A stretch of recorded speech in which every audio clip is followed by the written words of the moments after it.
Hello, everybody. Welcome to SkepTalk on the line. I am Shannon Q.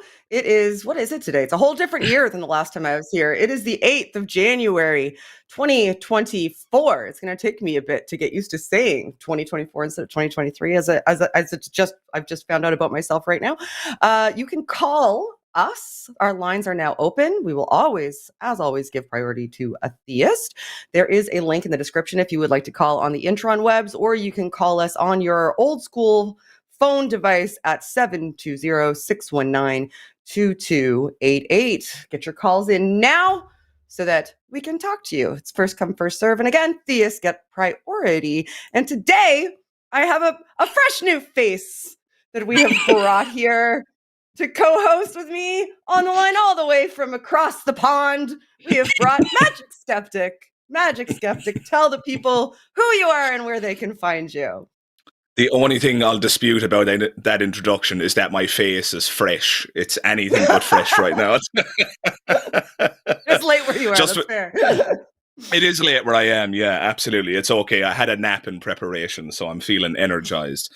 Yeah, I'm MagicSkeptic. You can find me on YouTube at TheMagicSkeptic, and I'm a skeptic content creator, atheist content creator, you might say. And it's an honor to be here, Shannon. It really is an honor to share the stage with you. So thank you very much for having me. It means a lot. Oh, I'm stoked that you're here. I've just recently discovered your channel thanks to the fancy YouTube algorithm introduced me to you. I was like, oh, who's this guy? He's got the YouTube. Who's this fine young man responding to William Lane Craig? William Lane Craig in our household is he's a close family friend. So I decided I would click to see what it was all about, and I loved it. And I started binge watching your content and tracked you down. I stalked and hunted you until you would respond to me so that I could invite you. I followed you onto Twitter. I looked in your about section. I was like, where's his email? There's got to be a way to get this man. I was in your comments section, but I found you. I hunted you down and I got you. So thank you for being here. I'm stoked that you're here with us. Yeah, I had to do one of those double takes when I saw you in my comments. I was like, is that the Shannon Q? So I was absolutely chuffed. It's an honor. It really is. I'm so happy to be here. Oh, it's a super pleasure to have you here. So why don't you tell people like a little bit about what you do on your channel before we start taking calls, just to give them kind of the general flavor of what it is that you do. Yeah, sure. I mean, it's nothing original, I suppose. I mean, I respond to theists. Sometimes I respond to atheists and non-theists too. But for the most part, my channel is a response channel. I make skeptical/atheist content responding to theists and addressing their arguments and hopefully pointing out the flaws and the fallacies in those arguments and figuring out things along the way. Every now and then I realize that I've gotten something wrong too, and that's something that I've really enjoyed about the channel and the process of creating on YouTube. The internet, or so I've been led to believe, is a critical place, you might say. Everybody's a critic. So when you upload something, what's really nice is that you can be guaranteed that you're going to be held to account. And that accountability is something that I really enjoy. Now, sometimes people will try to hold you to account and they might be mistaken. And I'm certainly going to argue the point. I'm not just going to roll over and accept I'm mistaken without a good argument or some decent evidence. But yeah, that's it, really. I mean, it's something that your listeners and watchers or viewers have probably seen on many other channels in the past. I'm not reinventing the wheel by any stretch of the imagination. I hope that I bring a little bit of a personal flavor, my own personality and so on. But aside from that, it's something that your audience is probably very much familiar with. And yeah, I love it. It's absolutely great. It's fantastic. It's very, very enjoyable. And it's led to this moment. So I must be doing something right. Well, so from my perspective, I'll let everybody else judge for themselves. Hopefully they'll go check you out. One of the videos that you did that I really enjoyed was you actually, and I've actually had a conversation with a friend of mine named John Perry about this. That's on my channel. You did, and about the same person, same scenario. It was actually a response to an atheist, only he wouldn't call himself an atheist. It was a video you did on Neil deGrasse Tyson and his insistence that he did not want to be called an atheist. And I was like snapping, going, yes, yes, yes, yes. I said a lot of the same things that you were saying, and it was one of the reasons I kind of got into content creation, is because I found a lot of people who were atheists, just definitionally, didn't want to identify as atheists publicly because they were afraid of the baggage that came along with just belonging to that group because Sure, of the sure. representation that they saw around them. And they thought that just being an atheist meant that, but that you were like kind of a edgelord douchebag, and they didn't want people to think that about them. And my argument was kind of, well, if you don't want people to think that about you, then go kind of be the change you want to see. Be the representation that you wish there was for people like you, instead of saying, no, I'm not that. Or no, those are, that's what those people are like. Demonstrate that, no, that's not what those people are like, because I am those people and I am not like that. So I really enjoyed that video. That was one of the ones that got me Thanks hooked. a lot. Thanks a lot, Shannon. That means a lot. Goodness gracious me, you're giving me a big head here. Yeah, I mean, I got to say, I love Tyson. I think Tyson is absolutely fantastic. I must say that right off the bat. He's a brilliant science communicator. He's vastly more intelligent than I will ever be, as far as I can tell, and vastly more successful than I'll probably ever be. So I just want to make clear before I say what I'm about to say that I'm not talking down by any stretch of the imagination. I got a lot of blowback on that video, actually. A lot of my subscribers weren't terribly happy with some of the thoughts that I shared in that particular video. So it's very reassuring to hear that you appreciated it, Shannon. That means a lot. Oh, I did. But I think the thing that irritated me most about what Tyson said, people are free to identify however they like, as far as I'm concerned. If he wants to identify as an agnostic, or if he just wants to say nothing on the matter, that's cool. Words are our playthings, and we can use them however we see fit. If you want to come up with a new definition for something, so long as we clarify what we mean when we use certain terms, I'm okay with that. And I did make a follow-up video where I was the target, where I attacked my own argument, because to the credit of some of my subscribers, they did point out some issues with that video. So the follow-up video I made, which was attacking my own position, I acknowledge, look, fair enough. If Tyson wants to identify in a manner other than as an atheist, then that's totally fine. But the one thing I take issue with him on, Shannon, is the manner in which he dismissed atheists in his soliloquy. That is inexcusable. So I'm happy to cede the ground and say, okay, fine. If he doesn't want to identify as an atheist, perhaps he could be, more effective in some of the more fundamentalist religious areas if he doesn't adopt that label. Maybe that label shuts people down to the possibility of him communicating science. That was something that my subscribers brought to me as a point that I hadn't really considered. And that might actually be, tactically speaking, at the very least, might be a fair point. So maybe there's an argument to be made about him avoiding the atheist label, and that's something I'm open to. But please, Mr. Tyson, even if you're not going to adopt the atheist label, please don't dismiss or besmirch the atheist label at the same time, because he says in that video, Shannon, if you recall, he says, is there a word for non-golfers? What do non-golfers do? Do non-golfers get together and discuss why they're not golfers?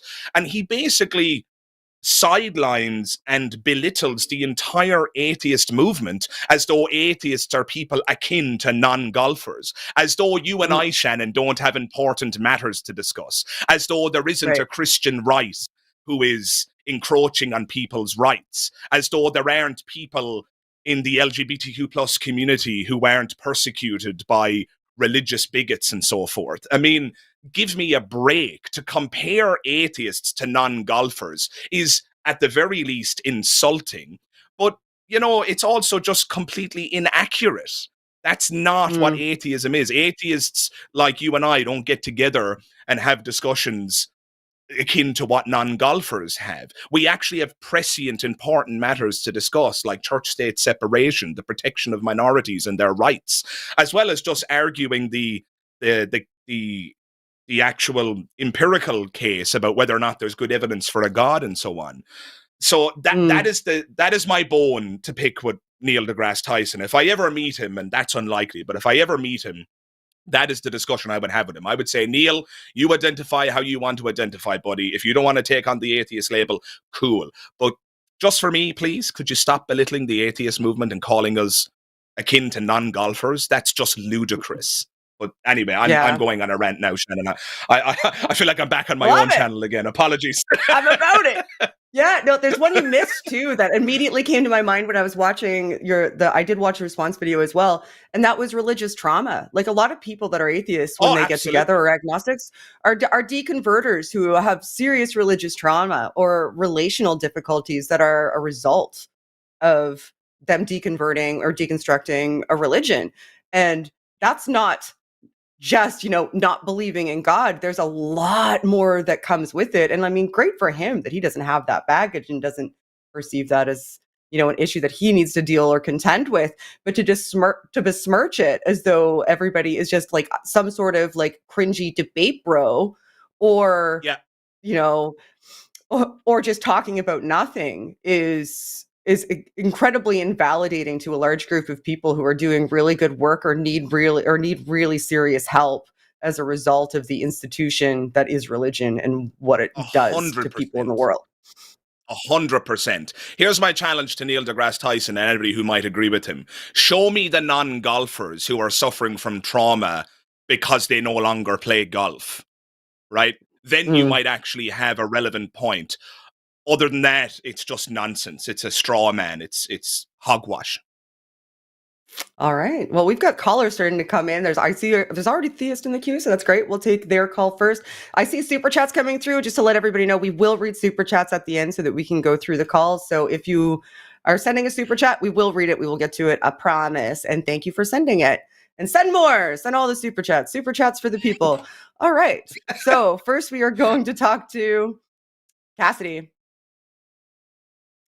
Hi, Cassidy. Hello? You are on the line. Hi. What would you like to talk about today?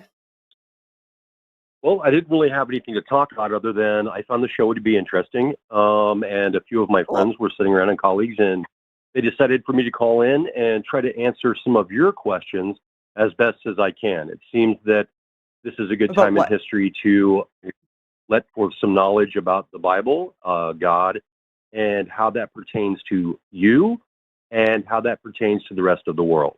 Maybe I think a lot of it's been misunderstood. So you called in because Yes? So you are a theist. You're a Christian, I presume? Like what flavor of theist? Well, I don't know. Maybe some of the stereotypical labels have been kind of misconstrued throughout the years here, but I don't think Jesus was a theist. I don't think that any of the prophets were theists. I think they were describing a situation. And do you think Jesus rose from the dead and was the Son of God? I'm just trying to figure out what you believe. Well, like you want me to ask you questions, so let's figure out what you believe first. Let's start with those questions. Well, I actually wanted to answer some of your all's questions. It seemed like you had a lot of them. Well, I'm asking you a question right now. Yeah, absolutely. So let's get down to the meat of it. First, you have to explain to me how Jesus is the Son of God.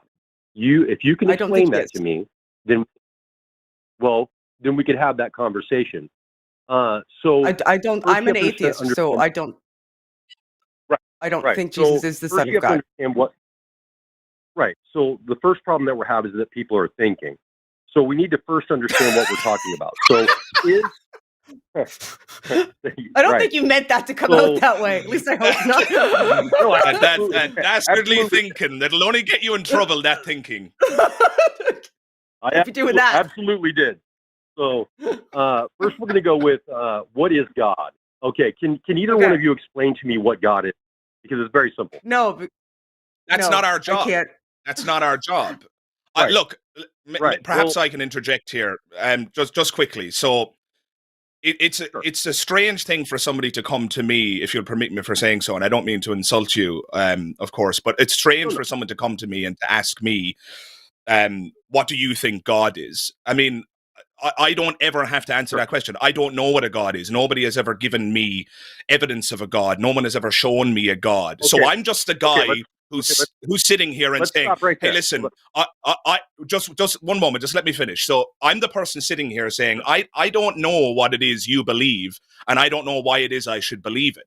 So it's kind of strange for you to call a call-in show and to ask us to tell you what God is when you're the one who, by your own admission, believes in some kind of entity, although you've not been very specific about what that is just yet. So, you know, it's kind of weird for me to tell you what a God is when I'm not the one who believes in one.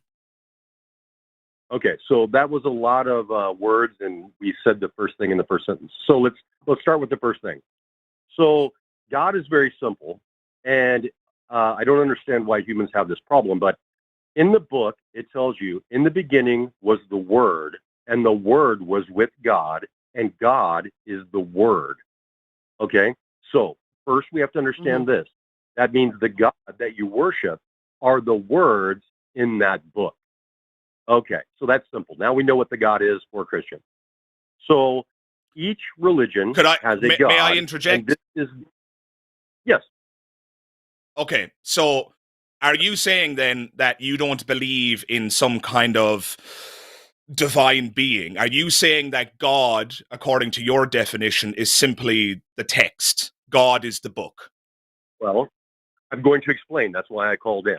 So I'd like to answer some questions that I think a lot of people have. And I'll start off by saying it's very simple. It's written in there that in the beginning was the Word was of God, and God was the Word. Now, I would like to do a short experiment with both of you over the air, and I think everybody will entertain this one, and it's pretty interesting. So just take a moment, close your eyes, and kind of picture a small island with a palm tree on it, okay?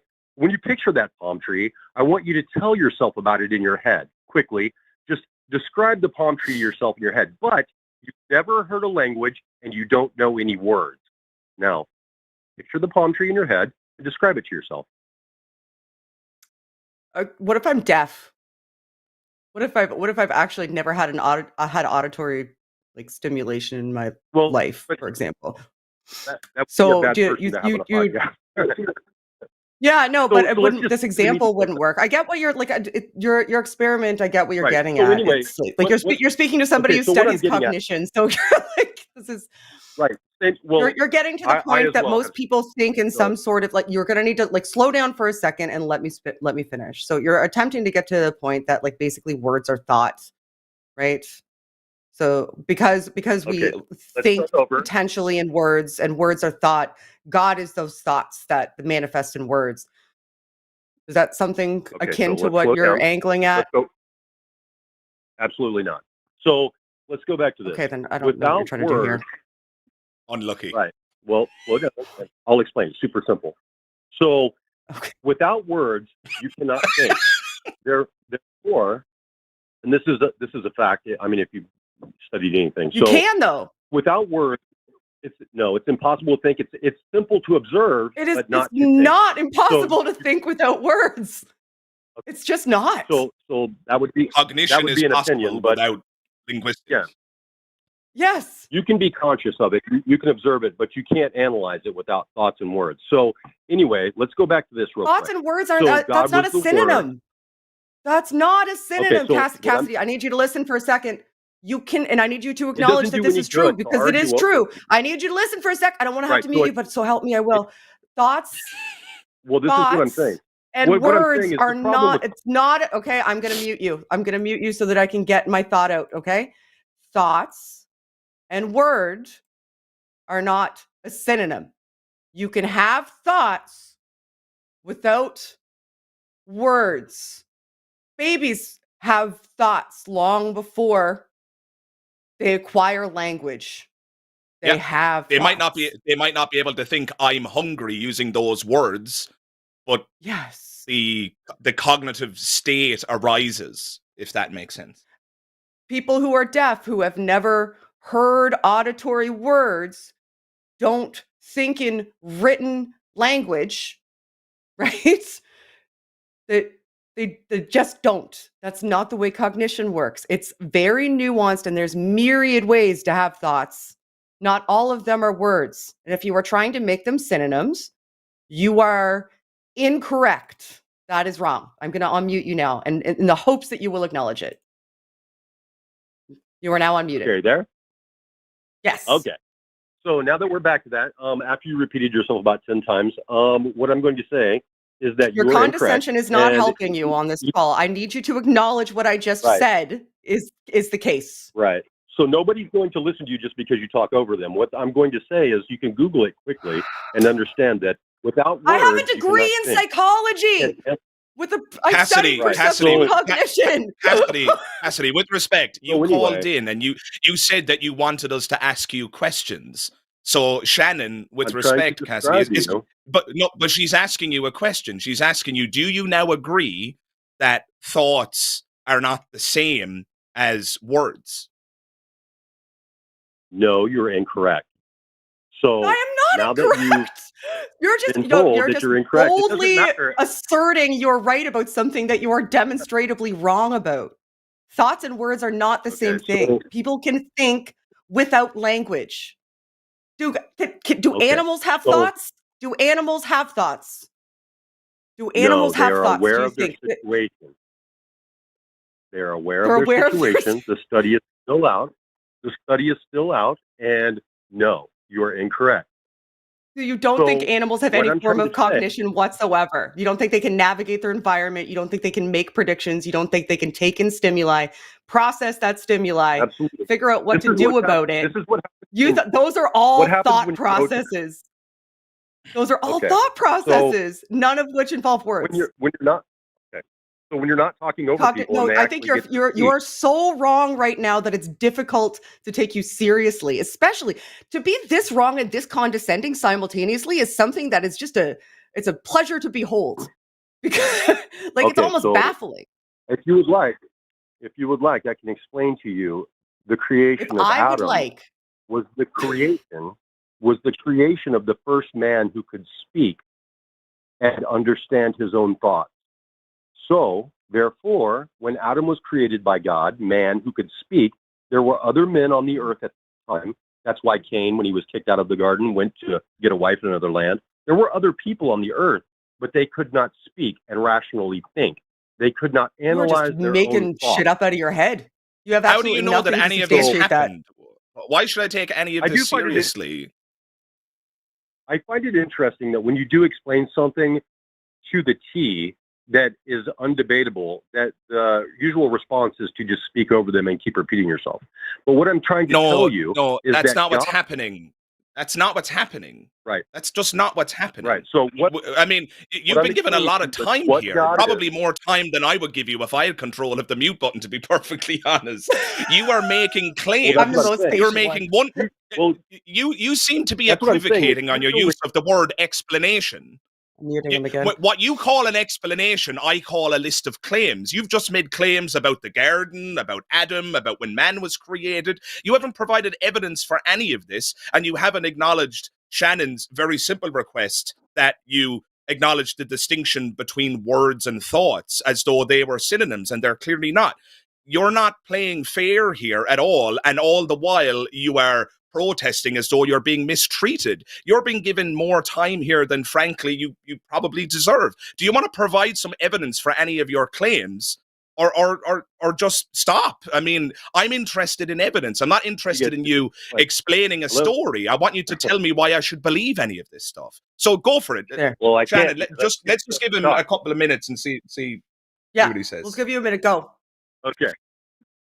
So what I'm trying to describe to you is something very simple that most of us understand. And then it is that in the beginning was the Word. And so when you have a word, you can now analyze the reality that you're in. You can think about it, process it, and you can now speak. You can give name and recognition to things. And therefore, this describes the creation of man, a person that could think because he had words. Okay? So this is very simple. And now you understand what God is. It's in the book. And now you understand how man was created. Before that, we were just bipeds. And then man is someone who can think rationally, logically, and can speak. There you go. Okay. How does this get us to a God? Yeah. Okay, that's God. There you go. That's God to a Christian, is the book. But there are many The ability- Christians who disagree with. Vehemently. Well, that's fine. And there are also many Christians who believe in Bigfoot. That doesn't matter. We can believe in whatever we want, I guess. But what I'm trying to get to was an answer to a lot of people's questions. It's very simple. So And I'm going to cut all the way back to the beginning of the conversation. So do you believe that there is a being who exists outside of space and time, who is separate from the book that created humankind? Okay, are you ready for this? I don't have the luxury of believing. What I do is I know. So what I do know is that the universe was formed in some way that we do not understand here on Earth yet, but we're trying to figure it out scientifically. And what I do know is that the creation of man and the creation of this world that we live in, not the Earth, but the world that we live in, was created by God, the Word that gives you the ability to rationally, logically think about things that may be beneficial. Okay, we're gonna stop for a second because I need to wrap my head around and synopsize what you've just said so that we can all go on this journey together through what you just laid out. So you have described. So no, I don't want to have to mute you again, please, Cassidy. So what you have said is that nobody knows how the universe was created, but God created Earth for sure. And before humans had words, I swear to God, I'll mute you. I'm gonna have to mute you. Okay. So what you said was the universe wasn't necessarily created. We don't know that, but God created Earth for sure. And humans were just bipeds until somehow magically we were given the ability to have language. And we can all see that clearly in the Bible because the Bible said God was the Word, and that language is words. So there you go. That's super literalist. So obviously you got that right. And then somehow also that's God. And now we know. That's literally what you've said thus far. So humans already existed before we got the language sounds. So God put beings on Earth. And then one day it was just like, poof, now you guys are special. You guys have language, and now you can have thoughts, and everything else around doesn't have thoughts. And the universe, maybe he did, and maybe he didn't create. And also, where is he? Like, there's a million questions. You haven't answered anything. You've just made yourself a bunch of problems. You're unmuted. Well, I don't get to answer any questions. I keep getting muted and talked over. So I will tell you you were talking over me while I asked you to be quiet. No, I'm muting you again because I'm getting really, really sick of being told what I'm doing. The reason I muted you that time is because when I say, okay, one moment, and I start to speak, you start to speak over me. And then when I say, hey, cede the ground that I was just taking, because that's how conversations work, you accuse me of talking over you. Because then you can say, oh, they're not listening to me. See, that gives you this cognitive out that you can then go to and go, oh, they were just talking over me the entire time. And if I just wasn't on mute, you're purposefully pushing your boundaries in order to have this happen so that you can have an out. So maybe if you just put on your big boy pants for a minute, stop being condescending, and when other people are speaking, you stop speaking, we can have a conversation. You are now unmuted again. Go right ahead, Cassidy. It didn't take. Even the system wants to keep you muted. There you go. Go ahead. You're back. Okay. Now, after all that rhetoric, I would like to say this. You got it incorrect. So transparent, it's crazy. The universe was created by forces that we don't quite understand yet scientifically. The world that we live in, not the Earth, the world that we live in, the culture that we live in was created by God. Okay, there are two different worlds here we're talking about. One is the Earth and one is the world. When we speak of heaven and earth, we are speaking of the mind and the physical reality that you are in right now. Your thoughts and where we are right now, heaven and earth. Okay? We're not talking about celestial bodies in the sky and platonic solids. Okay? We are talking about a very simple understanding that most theologists have, that the system of God was a system of mathematics and language created by the Persians, given to the Hebrews, created in a book called the Torah, divvied up in a book called the Bible, given over to another book called the Quran. And in this, it is to show people how to be better people. And what this is to show you how to link your mind with your reality in a scientific way, if you are open to it, that you can understand. And with language, which was provided for you in a book. Now you can rationally be a man and not just a naked pink monkey. How did they So, write the Cassidy, book if they didn't have so- language beforehand? How like so for real though? Like that's a good point, Shannon. But can I just ask one question then, Cassidy? So you've had time now to explain yourself. Fair? Yes. Fair. Okay. So my question to you then, Cassidy, is: are you an atheist with respect to a literal God? Because it sounds to me like you're talking about language and the origin of language and making that synonymous with the concept of God. We'll leave aside whether or not your depiction of how language originated is accurate or not. That's more to Shannon's point, which I'm sure Shannon will hold your feet to the fire on shortly. But my question is, are you an atheist then with respect to a literal God? You don't appear to be articulating a theistic interventionist being that can answer prayers or who sent his only begotten son to die for our sins. You appear to be basically changing the definition of God to mean something like the origin of language. And because language emerged, I'm going to call that God, therefore God exists. I'm a theist. God exists. God is language. God and language are synonymous. Is that roughly speaking what you're saying, Cassidy? In the beginning was the Word, and the Word was God. Cassidy, you got to answer my question here, my friend. Cassidy, seriously, quoting more scripture is not going to help. It was a simple question. Do you believe in a literal God or not? Okay. I believe in God. Yeah, absolutely. I wouldn't be able to speak to you. That's not what I asked you, God. Cassidy. Yes. Cassidy, with respect, that's not what I asked you. I didn't ask you, do you believe in God? No, I asked you, do you believe in a literal interventionist being, a theistic God, a personal God who answers prayers, who sent his only begotten son, etc.? Do you believe in that kind of a God or not?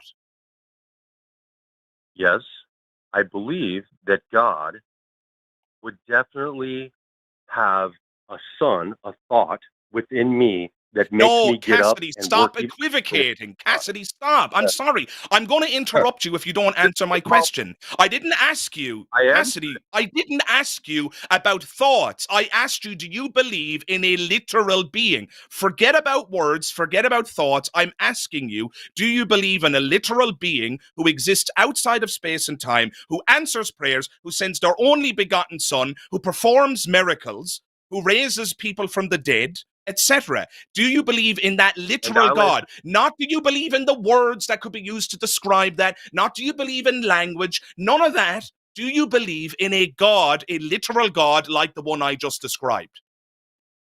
Okay, is it my turn? Okay. It is. Absolutely. That should be a yes or a no. God. Okay. Absolutely.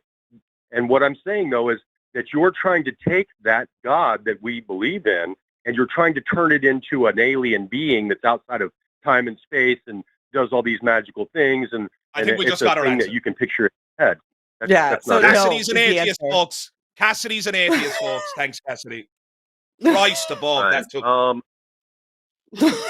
would like to say this. I think I explained it well, and I think the people that are listening probably understand it well. I'm watching the chat, and I'm gonna go ahead and say nope. They think that you are a troll. You explained it so well that it only took 25 minutes to get an admission that you're an atheist. You've flown so far off the rails that I'm muting you again. You've flown so far off the rails that the entire chat is pretty much convinced that you can't be for real right now, Cassidy, because you're basically saying, I think God is some sort of like metaphorical, like superior narrative. Like this is some Jordan Peterson God shit that you're onto right now, where you're saying like, this is the ultimate archetype that I believe is gonna like make us be the best person, because it can't be language, because the Mesopotamian language has predated the Bible. The Bible was predated by so much written and spoken language that it's beyond foolish for you to even begin to think that the Bible was the origin of language. That's just silly. That's silly Billy foolishness for you to say that. So what you're telling us right now is that I like this book in particular. I've built a bunch of metaphors and archetypes that I think are cool based on speculation and my own thoughts into this book. And now I'm going to just kind of proselytize about my thoughts on that as though it's reality. although you are salting in some condescension, I guess, because I don't know, maybe you think that makes you seem more authoritative. Maybe but it doesn't. It just makes you feel like you're confidently foolish instead of just, ignorantly foolish. And I'm not sure which one's worse. I think confidently foolish is probably sadder. Well, I definitely didn't go back into regress name calling, but I will do this. We don't know the origins of language, so you're wrong. Cuneiform, 6,500 years old. Say we know the origin of language. You don't listen.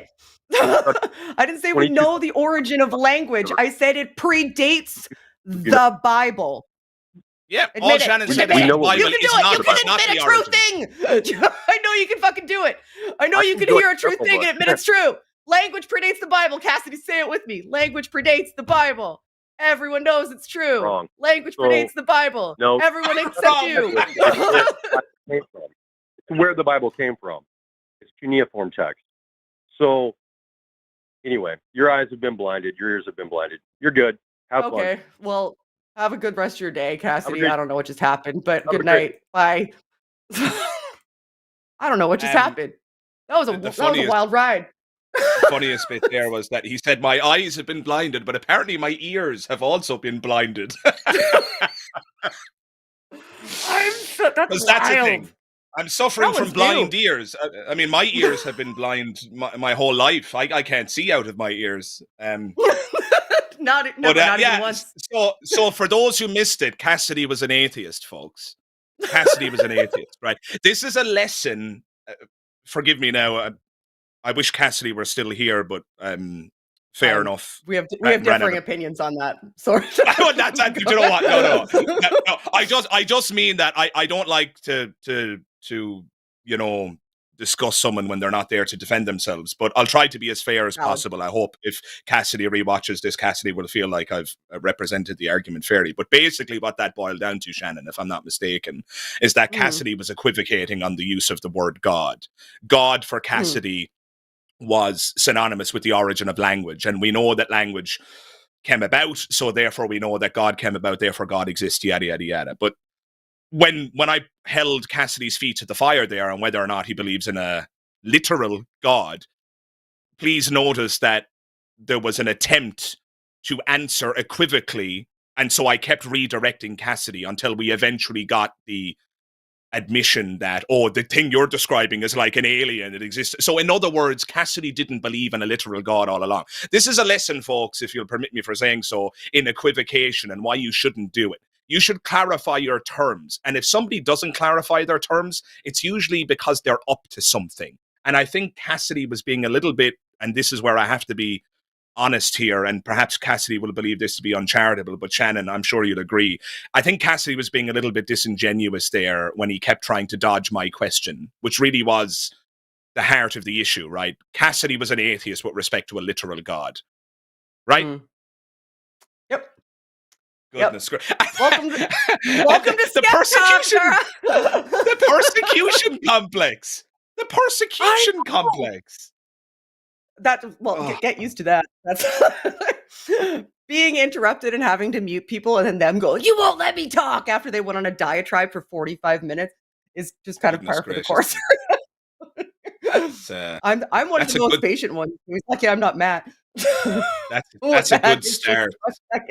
Yeah, I've watched Matt quite a bit. My subscribers will know this. I've definitely watched a lot of Matt stuff, but yeah, Matt has got a temper. I love it. It's not so much a temper as it is like no patience remaining for anybody's bullshit. Like, you're not answering. Fair. You're not answering. You're not answering. Yeah, no, that's to be fair to Matt, it's probably the case that we gave Cassidy too much time there. Matt probably would have. I'd like to see what's going to happen. I'm more of a curious cat. Like, I think you told me I think you told me in DMs, Shannon, that you're an agent of chaos. You certainly just proved the point. See, I meant it. My integrity supported me. I always have to be honest about yourself. All right. Fair, If you are fair. enjoying this show, we have a Patreon that you can join. It is down in the description below, or you can just type it into your browser. It is patreon.com/call the line. And we have other shows. None of them are as good as this show. This is clearly the flagship show. No show is as good as SkepTalk. We all know that. But there's some other hosts like Matt and Jimmy and Arden that think they also have shows that are good. So we have to talk about them as well. I'm just kidding. They're all really good. Don't be mad at me, especially Arden. I love you the most. So the Transatlantic Call-In show is going to be on Thursday. I'm saying that first, even though it doesn't come in chronological order, because I now really want Arden to still love me. So it is going to be hosted by Katy and Dr. Ben this week. We also have the Hang Up, which is going to be on Wednesday. That one is at 6 p.m. All of these times are central. And it's going to be Matt and Jose Caballero, who I'm hoping I'm pronouncing that correctly. So go and tune in and watch those as well if you enjoy this type of content. We are making all kinds of great content. And then there's always the Sunday show. The Sunday show is on at 4 p.m. my time, which is the only time zone that matters. But I believe that is 2 p.m. Central Time. Yeah, 2 p.m. Central Time. Here in Narnia, where I live, that's 4 p.m. So we still have a few more callers. Do you have any more callers in you, or have you had enough? I hope so, because we still have more. I'm ready for more. Like a pulse check. I'm a glutton for punishment, Shannon. I love it. The masochism. All right. Perfect. We're gonna talk to Logan. We still have some lines open for Theas too, guys, but we've got a decent amount of Theas callers today, which is great. We are going to speak to Logan next. Logan, you are on SkepTalk on the line. What would you like to have a conversation about today? Hi, Shannon. Hi, Magic. I wanted to start off and preface with saying I'm a fan of this show. That last call was really interesting. My topic is away from the Abrahamic faith. I believe there may be a higher being based on science, loosely and philosophically. Oh, okay. Interesting. Cool. Why don't you explain to me how you think that works? And forgive me if I interrupt you. It's usually just because I want clarification so I can follow along. Perfect. So I like to start things off easily with base words. So when I say higher being, I don't mean some transdimensional, controlling through time, God ethereal being. I more mean a being that we cannot fully comprehend. So you know how within the world we see today, there are things that are affected by hertz, and there are forms of radiation and other things that form the world around us today. Right? I don't know. I mean, I don't know. Well, there is radiation. Are you just asking me if I will acknowledge that there is radiation? Or are you saying that the world, well, like, everything is? Forgive me, yeah. Like I said, this is loosely. Are you saying that everything around us is made of radiation? I'm trying to get clarification because I'm not sure I understand. There is radiation. So like radiation and like sound, there is effects that we can see that have, sorry, not effects, forgive me. There are things that come about out of the natural world that create effect long run. Oh, okay. So there's things that we can like measure that aren't like physical material objects. Is that kind of what you're saying? Like things we can observe and measure, like, you know, like radiation, the speed of light, like those types of things that we can't, you know, like physically grab onto, but we can observe and quantify. Exactly.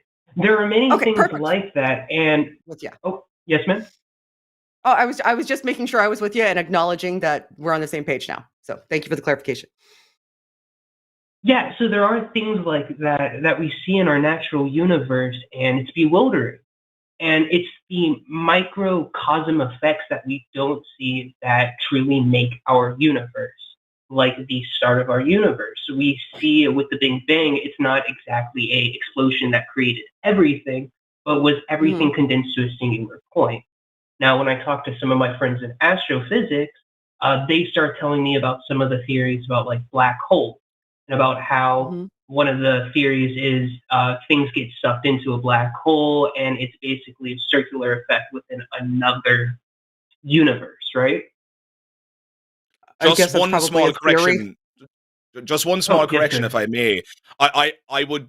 The only thing I would dispute thus far is your description of the Big Bang as everything being condensed to a single point.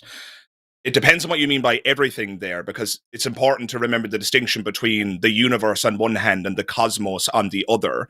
There might, in fact, be a reality that exists beyond our spatio-temporal manifold, one might call it. It might be the case that our universe, I'm not saying it is, just to be clear, I'm just pointing out that nobody has formally ruled out the possibility of meta-time. Nobody has formally ruled out the possibility that our universe is a daughter universe that was birthed from a parent universe, and nobody has formally ruled out the multiverse and various other competing hypotheses, some of which there's math to support, or so I've been led to believe. I'm not an expert on it, I'm afraid to say. So when you talk about the Big Bang, that's just one little minor correction that I would like to just flag here, or put a pin in here, just in case it becomes an issue later on. It's not necessarily the case that the Big Bang is the origin of everything. All we can say with certainty, according to my reading, is that the Big Bang is the origin of our local space-time. It's the origin of our spatio-temporal manifold. Is that fair enough? Yes, and actually, thank you, because you gave me a perfect thing I want to look into later, daughter and parent universes. So thank you kindly. Sure, Well, sure. My pleasure. But carry on, my good friend Logan. Thank you kindly. But going into what I was saying is especially with the multi-universe theory that you were talking about, there has to be other forms out there, other things that we cannot fully comprehend and understand. Now, when we look at biological life, we see many other animals. And I think I may have slightly forgotten, but you discussed in the last conversation about animals. We are very simply animals. We are just smarter primates, I think is the exact one. Yeah. But through Gordon Gallup Jr.'s testing, through mirror self-consciousness test, I haven't seen it discredited. We and a few other animals have successfully passed.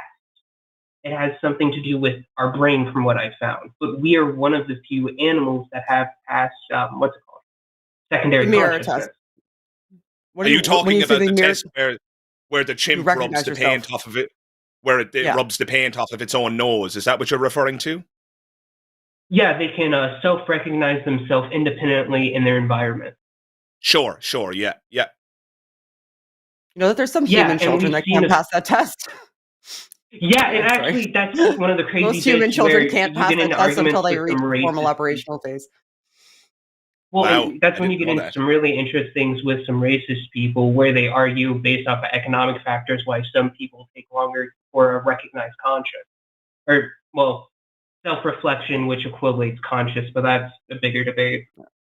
Let's not go down that rabbit hole, because then I'll get mad and start yelling and but anyway, okay, so we're at consciousness, okay, and by consciousness it seems that you mean some form of like self-awareness or self-recognition within the broader world, right? Because that is what primary consciousness is, being able to recognize yourself. But then they have secondary consciousness, which I don't know if that is our I don't know. I think that's a difference without a distinction, though. Yeah, see, that to me, that's a difference without a distinction, right? Because I would still think that animals that wouldn't pass that test, and it's also really, really self-centered, like human-centered science, too, right? It's basically saying, well, this is when we can recognize, and we're going to use ourselves as the bar for what consciousness manifests as.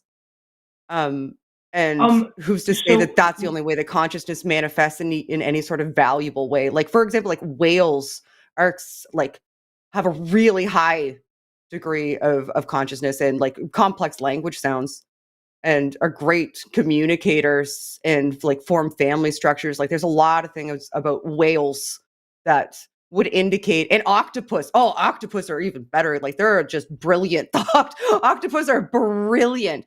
But I mean, it's not likely that based on their limb construction or what they even find important, that they would be maybe even stupid enough to be interested in passing that test.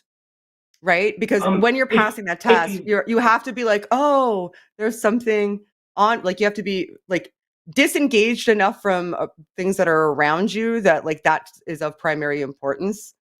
Like that's a locus of focus. Well, so that's actually something that a lot of people have argued is that we're to like human ego focus, and that's something I've actually been arguing because it's something we did to test animals on the animal consciousness test, like with see if they were like specifically. Because we see ourselves as the pinnacle. To look at it from a different perspective, maybe they can recognize themselves independently from their urine.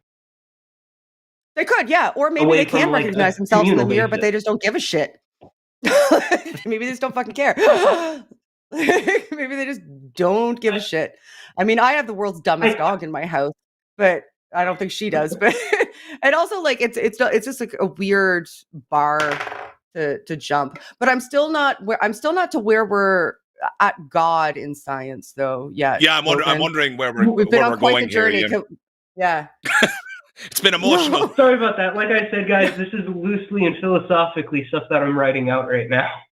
Okay, that's okay. Sometimes it's good to work through your thoughts.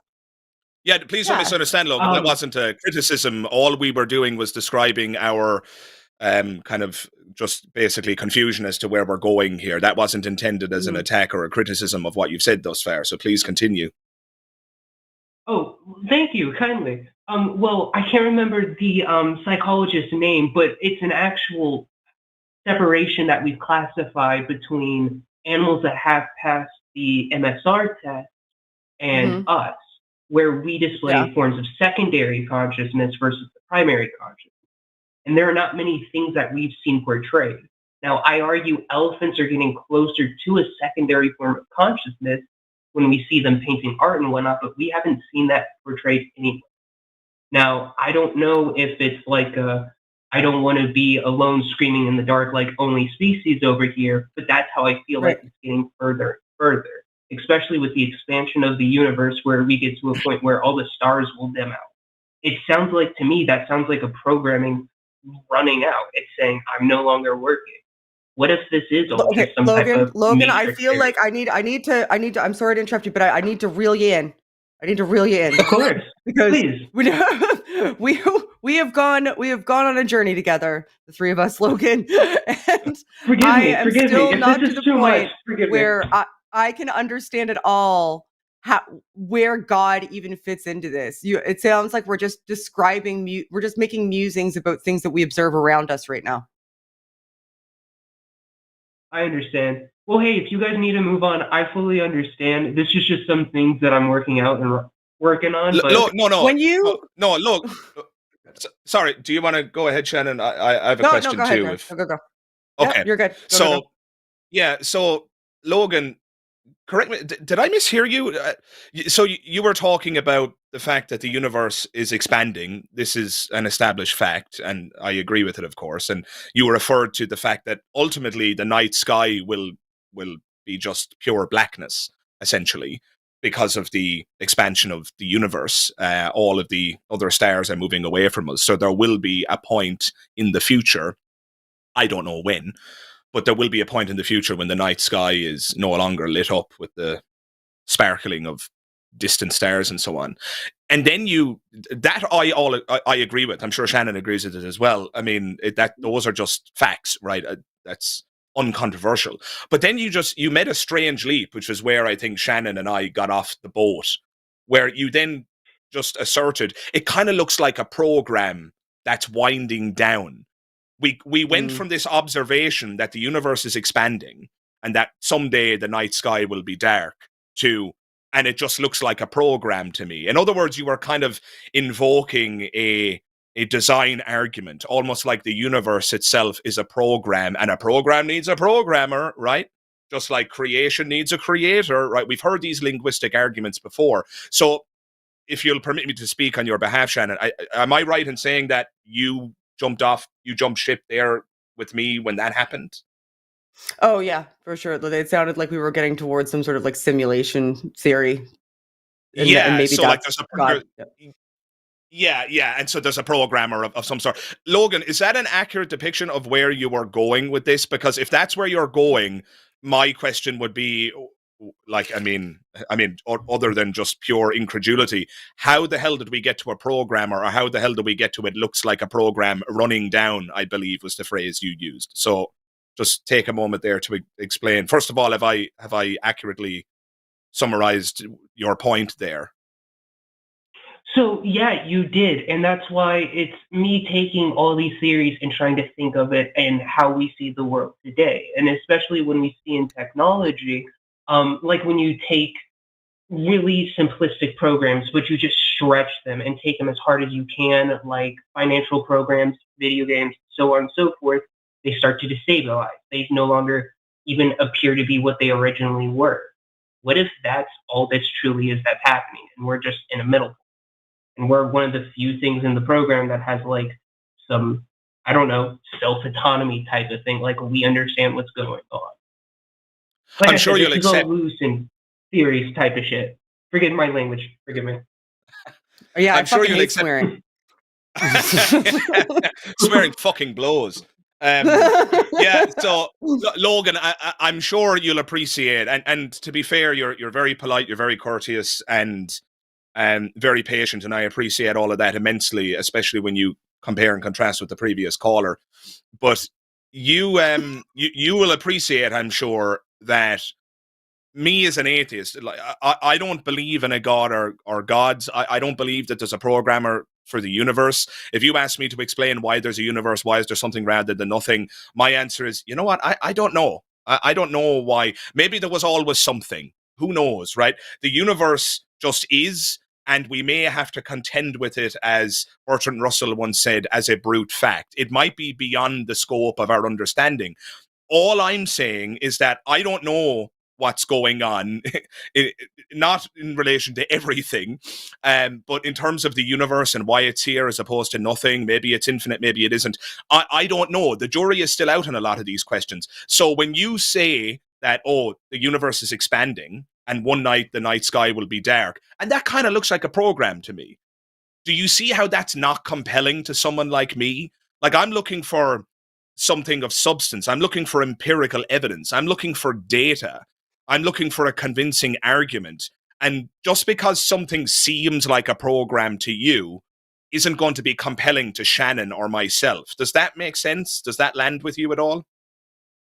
100%. It sounds a lot more speculative and a lot less argumentative to my basis that I truly believe in this. And it's more, I'm speculative on this. Sure. Shannon, did you have anything you wanted to jump in? Yeah, no, I'm just kind of agreeing with you. And I have a lot of problems with communication theory, just, or communication theory. No, I love communication theory. Sorry, simulation theory. I have a lot of problems with simulation theory in general, because it seems like if that were the case, then you would either have to be some flavor of hard determinist, or you would have to think everything could be chaos at any moment. Like, it would have to be one or the other, and they seem incompatible, because you would either have to believe that it was like, you're a chaos god, so I am a chaos agent. Yes, I am an agent of chaos. But to get to Logan has been listening. That's funny. Yeah. So if you believe in simulation theory, I'm glad, Logan. But if you believe in simulation theory, there's two concepts, right? Either everything's on autopilot, like it was set in motion, and then you would have to be a hard determinist because everything is just playing out exactly as it was going to play out, or there's somebody who can make random interventions, at whatever time they feel, right? So at any point in time, somebody could pull a plug, or somebody could inject something, like gravity could just start working backwards in 15 minutes for no reason, if that were the case. And both of the the hard determinism, if that's the case, then it doesn't matter to me anyway. and the other one doesn't seem feasible, because we would witness it. So it either doesn't matter or it seems bonkers. Yeah, it's not neither is provable anyway. I lean. Sorry, Logan, go ahead. I was just going to say, I lean more on the determinism side of everything because I personally think everything does get determined eventually. Like, what truly does work and is real in science? What doesn't work? What is true in reality? Even societal notions and works of philosophy and politics. They're all things that do become determined and do get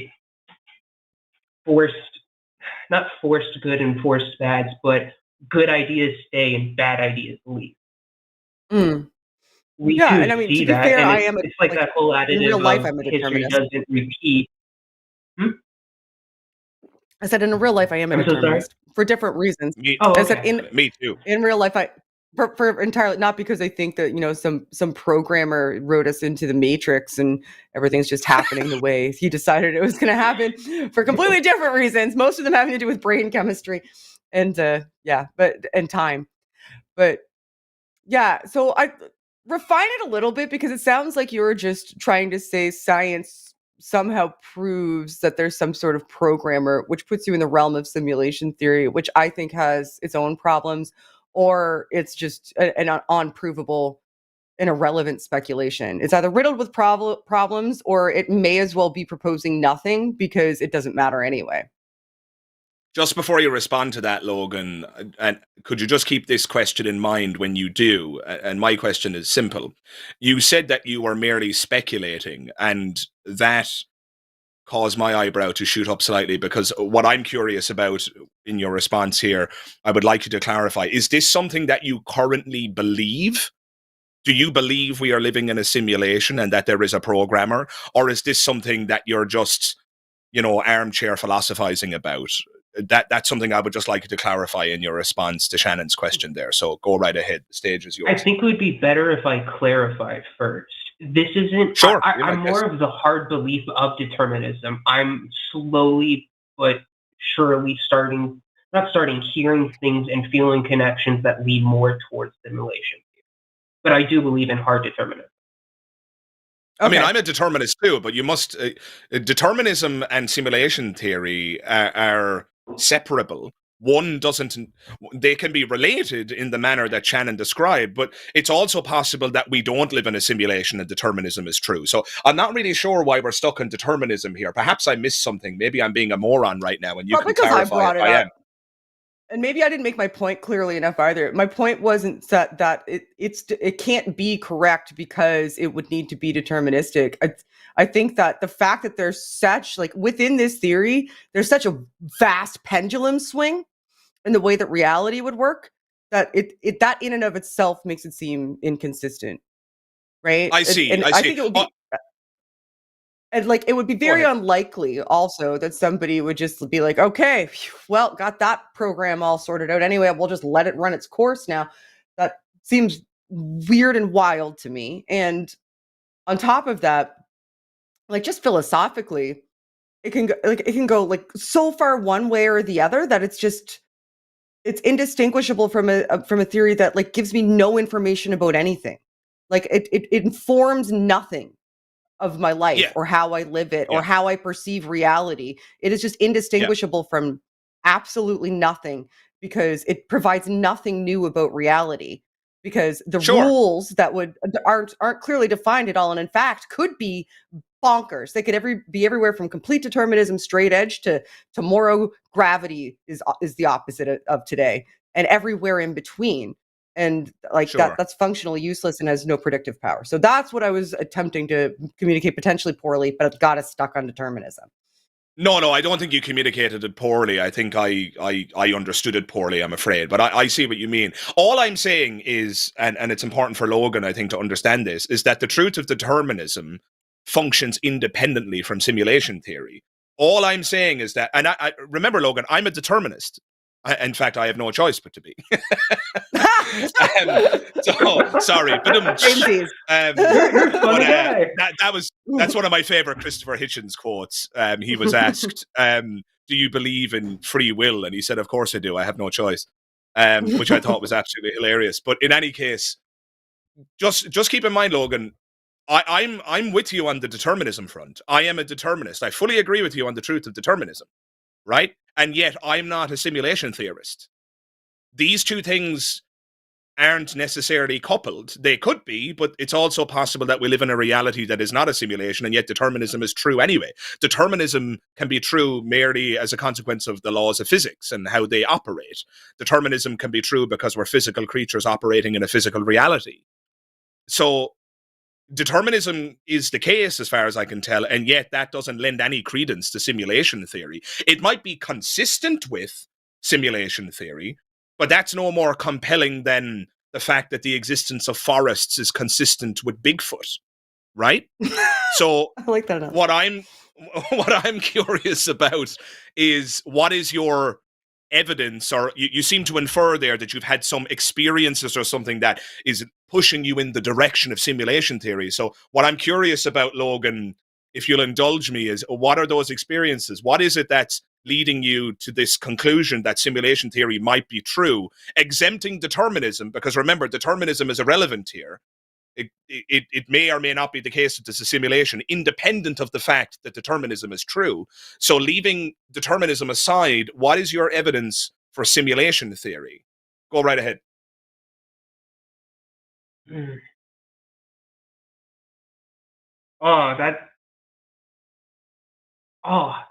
is really difficult. I feel like I may have to get back to you on this one, and not Well, like why a don't you cop leave it? out. Like I really have to think about this.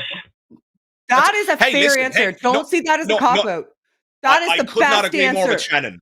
That is such a good answer. Please Such don't. an honest answer. Saying I you now don't love know when you Logan. don't know is a skill I love that I Logan. wish more motherfucking people had, Logan.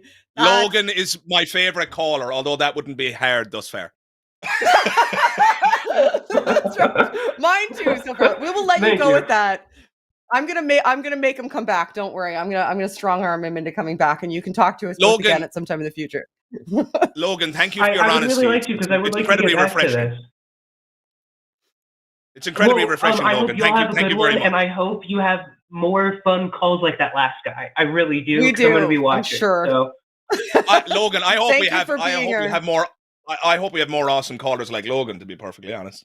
Me too. Thank you for being our palate cleanser, Logan. You were great, and have a good rest of your day. We'll talk to you again in the future. Have a good day. Bye, Logan. Y'all as well. I know.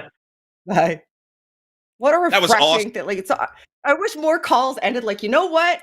Let me get back to you. I'm gonna go think more about that and look that up. I wish more of like just interactions in general in life ended like that. Like, it's just it's so. I love the honesty. It's a curse that Hearts seems full to of them. plague humanity, and I think if we're all being honest, we all experienced this at one point or another. I think we've all for sure. found ourselves at the wrong end of a debate when we have that moment of realization, and we're like, you know what? I'm writing checks that my ass can't cash. What do I say now?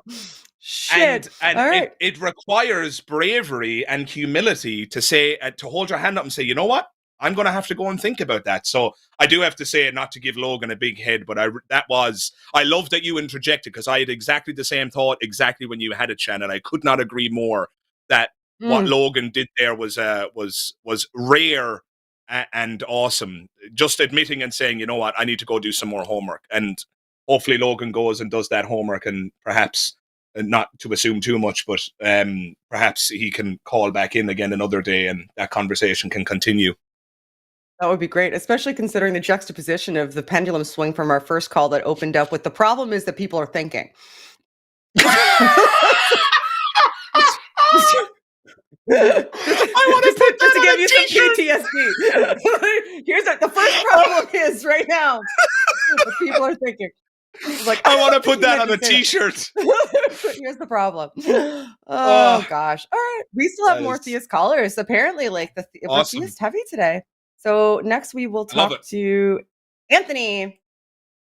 Anthony, we only have a little bit more time, but we should be able to fit you in for sure. Anthony, you are on the line. Anthony, what would you like to talk about today? Right. Hello. So as you stated, I am a theist, and I guess when I look at, reality, the universe, the earth, and life, I just don't see how living forms could be the result of purely natural forces like gravity, electromagnetism, the atomic forces, all of these things, I don't think that those forces that are the only thing driving matter or putting matter in motion have the capacity to arrange things into living organisms. So my question to you as a theist would be, if you're going to try and convince me I'm wrong, what do you see that convinces you that blind, unguided natural forces can create what we see today as life, unguided? There's So a lot chemistry. you said already. I know. I can wherever Forrest is, he's vibrating right now. Well, the thing about ahead, chemistry is it doesn't seem chemistry doesn't seem to be solving even the simplest problems for the materialist worldview. It seems like chemistry is failing to provide answers in the origin of life and in evolution. And, you can't get evolution without life originating, because life at its simplest form is chemicals. Well, go ahead. Yeah, go ahead. Anthony, I appreciate it, Anthony. Thank you. Let me just give you exactly what you're looking for. Okay, I'm an atheist. I don't know how life started. So what? Well, if there's no God, then life would had to have, started by purely natural chemical reactions and things like that. So, yeah, but I don't know. You accept that? But I don't know. But I don't know how life started. Abiogenesis is something that the jury is out on.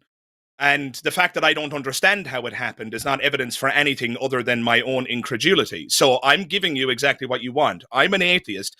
I don't know how life started. So what? That doesn't mean a God did it, does it? But would you say that as an atheist, you are restricted to believing that life could only have begun by these natural chemical interactions and things like that? There's really nothing else for you? So we're not incorporating magic. Is what you're saying? Sorry, Dara, I didn't mean to. So is what you're saying that we don't incorporate magic, and you do? Yeah, it's not magic. Well, intelligence isn't magic. So I am an intelligent design proponent, and I don't equate intelligent manipulation. It's still supernatural.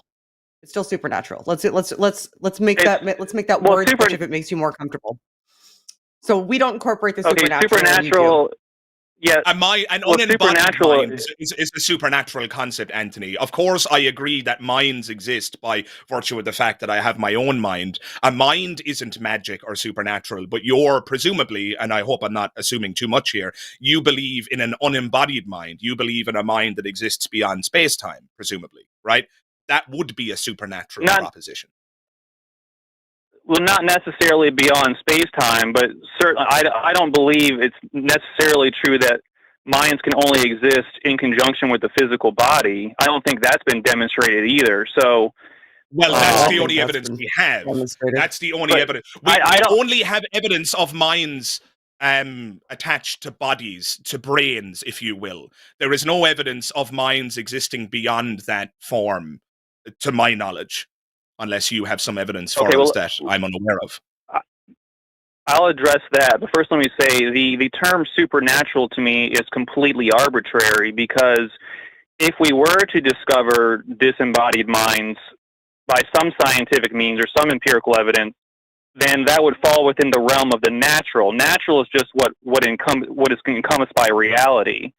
So I mean, okay, sure. I know that's a fair point. Okay, Anthony, that's a fair point, and let me go right ahead and agree with you. So this is why I said at the outset, I don't know. I'm not actually ruling out supernatural possibilities, because as you rightly pointed out, that which is considered supernatural could ultimately be subsumed by our understanding of the natural world.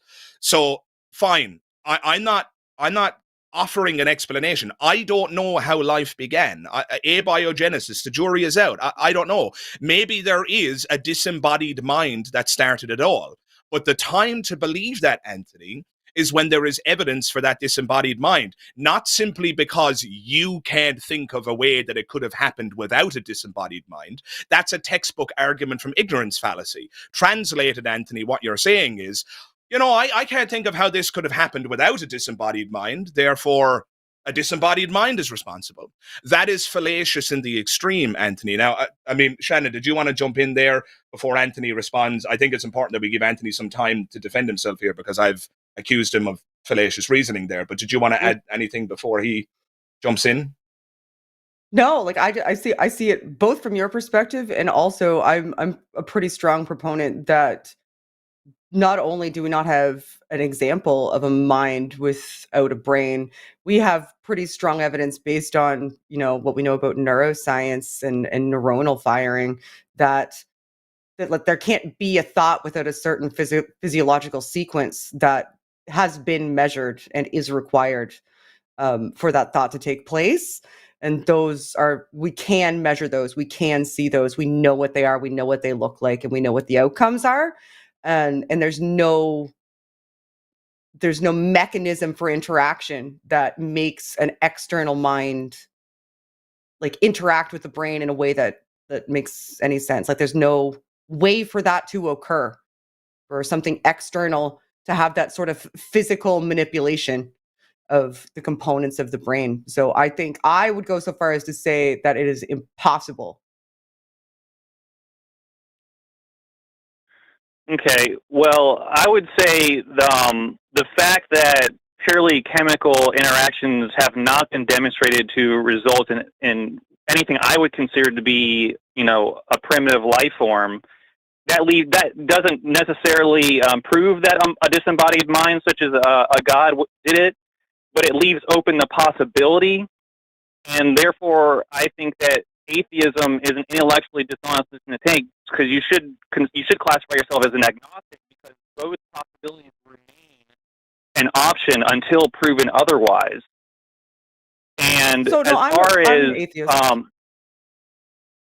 Yeah, and you don't get to dictate to me like what I should and shouldn't be, especially without asking me for clarification on why I hold my position. No, because this is kind of annoying, right? So you just told me that I should identify myself in a different way, because based on your understanding of what atheism is and your belief system, that me saying I'm an atheist means that I'm not leaving my options open. And absolutely, I as a human can change my mind in the future. I currently, in this instantiation of myself, believe that it is actively not possible. I am that kind of atheist. I'm not going to speak for any other atheist, but I am not an agnostic. I'm not saying, well, I'm suspending judgment. It could go one way, it could go the other way. I'm saying the preponderance of the evidence is so far in this direction that I can't even see where the other evidence might start that there is a God. I don't think it's feasible, to the point that I think it's just as close to impossible as impossible could get. I've never even heard a definition of God that doesn't have so many internal inconsistencies that it renders itself logically useless, or is so innocuous that it's useless to begin with. Yeah, it kind of sounds like a reversal of the burden of proof. Absolutely an atheist. And me saying that I'm an atheist does not mean that I'm not leaving my options open. If God showed up in this room and was like, Shannon, what's your problem? He probably wouldn't swear. If he showed up in this room and said, Shannon, what's your problem? I'm real. And he demonstrated himself in a way that was compelling to me, I could change my mind. But right now, I don't think that that's even within the realm of things that would ever even feasibly happen. So I am an atheist. Well, you don't get to tell me what I call myself. Thank you very much. I appreciate that, but there are many testimonies of atheists who had supernatural experience in their life and they changed their mind, but it hasn't happened to you, so I understand you not accepting those testimonies. One minor correction. You have read stories of atheists who have described an experience they've had as supernatural. You cannot say that you have read the stories of atheists who've had supernatural experiences. You're begging the question if you say that. You're assuming your conclusion. Yeah, okay. You've read the stories of atheists who have described their experiences as supernatural, right? Just Just I know that might seem like a pedantic interruption to some viewers, but I do think it's a crucial one. Yeah, it's not proof of anything, but it is to those people, and I think that should be seen as significant. But let's go on to something that it's significant to them, but not necessarily to me, Anthony. I mean, I trust my mother more than almost anybody else on the planet. My fiance, I would include in that as well. They're two of the people I trust most in the world. And yet, if my mother told me tomorrow morning that she had breakfast with Jesus Christ, I wouldn't believe her. I would think that she was telling me the truth. I would think that what she was relaying to me is what she experienced and that she's describing it to the best of her abilities. But I wouldn't, by extension, believe that the risen Christ had breakfast with my mother. You see, they're not necessarily connected. Let me ask you a question. What if your mother, I'm just saying hypothetically, was a committed atheist, and then she says she has breakfast with Jesus, and then for the rest of her life she starts to go in churches on every Sunday, and the Bible studies, and she's like, well, I saw Jesus, I need to start going to church. Would you take her more seriously if she changed her, if she proved it by everything she did afterwards, suggesting she actually had some sort of experience? I was already granting she believes that experience. Yeah. I mean, I was already granting that by default in my first articulation, Anthony. All it would prove to me is that she sincerely believes what occurred, and she's acting on that belief. Sincere though it is, it's not evidence that the belief is necessarily true. All this serves as evidence for is that she's convinced by it. That's it. I mean, if I told you, and I was sincere in my belief, that I can fly, would you take it any more seriously that I can fly? Or would you just think, this guy really does believe he can fly? And that's exactly, I appreciate your answer there, Anthony, because that's exactly the position I'm in with regard to those who say that they've had supernatural experiences, those who claim to have seen the risen Jesus or felt the presence of the Lord in their life or whatnot. Just because they are convinced by it doesn't mean that I should be convinced by it, no more than you would be convinced that I can fly just because I'm convinced I can fly. Okay. I want to. Does that make sense? I mean, and again, it does make sense, and I agree. I fully agree that the testimonies of these people isn't proof of anything, but it's something we can consider. But I do want to touch on, go back to something Shannon was saying now about, you are an atheist, and that's how you label yourself. Well, let's go something. MagicSkeptic is that off of something that he said. And he has already stated during the course of this program that he doesn't know how the universe began or what its initial conditions were. He stated that, and I believe this is being honest, that we really don't have a very firm understanding of how life began, to put it mildly. And those are two things that are, typically, in a religious sense, assumed to have been done by God. So the possibility of God is still very much there in regards to those questions. I don't understand why you would commit yourself. And Anthony, we got to call you on this. Possibility is something that has to be demonstrated. It has to be demonstrated. Would you say that, formally speaking, that there's a possibility that I can fly? Probably not. Why not? Because something logically impossible about me flying, is there? It's just everything we know about humans and how they interact with, the forces of nature says they can't fly. Sure, but that doesn't mean that it's impossible. Maybe you just haven't seen it happen yet. There's no logical impossibility in a human taking flight. What you're talking about is an evidential appeal. You're saying that thus far, we have not seen any humans fly. Therefore, inductively speaking, I'm happy to conclude that MagicSkeptic can't fly. Right? Right. Well, thus far, inductively speaking, I've not seen a God create anything. Nobody has ever shown me a God interact with anything. So why would I assume that God is a candidate explanation for the origin of life? No one's ever shown me one. All I have is people telling me that they felt the presence of an invisible other that they can't demonstrate, that they can't provide anything tangible to show me. And all you've brought to us is that, yeah, but, you know, I mean, to be fair, you have said that it doesn't serve as evidence for anything. But at the same time, there seems to be, at least I'm intuitively sensing something in you where you and your challenge to me about my mother seemed to imply that you would take it more seriously than I would if somebody's life was changed by such an alleged supernatural experience. My point is, I don't know where life came from. I don't know how it got started. I don't know. I don't know why there's something rather than nothing. I have no idea. The jury is out in these questions. And that's it. You're coming to us and saying that atheism is somehow intellectually dishonest because I'm willing to say I don't know, while simultaneously alleging that an unembodied mind did it all. And yet you can't provide any evidence for it. And then you accuse atheists of intellectual dishonesty. Do you see how this kind of seems a bit rich from my perspective, Anthony? Well, when we go through the candidate possibilities of how the universe started, how life began, it seems like there are two main options here. I'm going to stop you for a second, Anthony. Because it is incredibly narrow-minded of you to assume that we have all of the candidate possibilities even available to us to consider right now. Bingo. It's absolutely incredibly narrow-minded to assume that that is the case. I would argue that obviously we don't, because if we had all the candidate possibilities in front of us to consider, then we would have landed on one and knew that it was accurate. What's going on right now is that both of us don't know a thing. Both of us don't know how a thing happened. And you're saying the more honest thing to do is to speculate that you do know how that thing happened. And we're saying, no, that is not actually the more honest thing to do. That is not the more intellectual thing to do.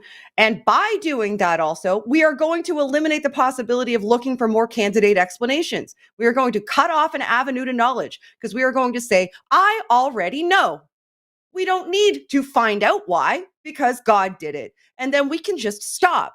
And that is where knowledge goes to die. And I'm not on that team. And still, Anthony, and perhaps it's because the conversation has wavered back and forth. So, you know, I think it's important that we give you an opportunity here. But you still haven't provided a shred of evidence for the possibility of God as a candidate explanation for starters. But even if we just granted that God is a formal possibility, you still haven't even provided any evidence for that God other than an appeal to an argument from ignorance where you said, well, you can't conceptualize how this could have happened without a God, which is, again, fallacious in the extreme. So, look, Shannon and I have said a lot. I think it's only fair, Shannon, that we give Anthony some time to defend himself here because we've put a lot on the table there, haven't we? Quickly, though, because we have one last caller that we have to get in before we go, and we've only got a bit of time left. The theists really love us today. So, the floor is yours, Anthony. Go for it. Floor is yours. Go for it. Yeah.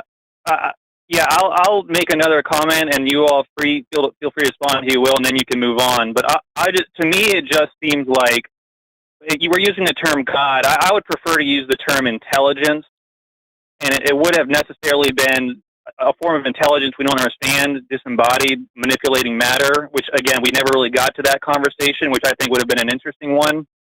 But there's always another time. And I also don't care if you call it Susan, like whatever. That's just a vernacular change. It doesn't matter to me. Call it whatever you want. God, intelligence, whatever the case may be. Yeah. Steve. Yeah. Okay. Yeah. So yes, this intelligence. Intelligence. It's like the. I hate to. I know this has Stacey to say this argument's been debunked, but the blind watchmaker. You know, when you look at a watch.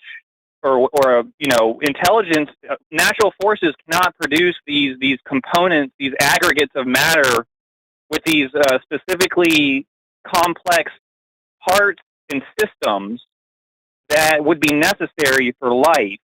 And intelligence could do something like that. Now, where the intelligence comes from, how it operates, those are obviously questions that would be left to answer, but I just see at the very least it should be seen as a possibility and not this, well, I believe there's no God, even though I've admitted that these things that haven't been proven to be the result of natural processes, still haven't been demonstrated. So maybe that wasn't the most articulate, but I think I'll just leave it there. and I will leave it by saying that I am super comfortable not believing in a God that hasn't been demonstrated. And I don't think that kicking the can down a road because I don't know something by attaching myself to another thing I don't know in order to explain it is the right avenue to travel down or the most honest thing to do. And I would be lying if I did do that because I actively don't believe it. I'm telling you the truth when I say that. Anthony, have you ever looked at the complexity of a crystallized snowflake? Yes, Have you ever seen I've heard these arguments. Yeah. Well, sure. I mean, I've heard your argument too, Anthony. But we're here having a conversation. Let's have it. I mean, the way I look at it, the snowflakes would have to arrange them into the shape of a snowman. And no. Just pause for a moment. The snowflake itself is complex. There is a mirrored pattern, and yet we know that mirrored pattern can emerge through purely natural forces, unguided by an intelligence. So complexity can emerge in the absence of a mind guiding it. Complexity is not how we identify design. Because if that were the case, Anthony, then you can't allow God to take credit for the simple things, can you? Because complexity is the evidence for design. So therefore, simple things can't have been created by God because God creates complex things. That's how we identify design, right? The point is that a snowflake is complex, and yet it can emerge without the requirement of a mind being behind it.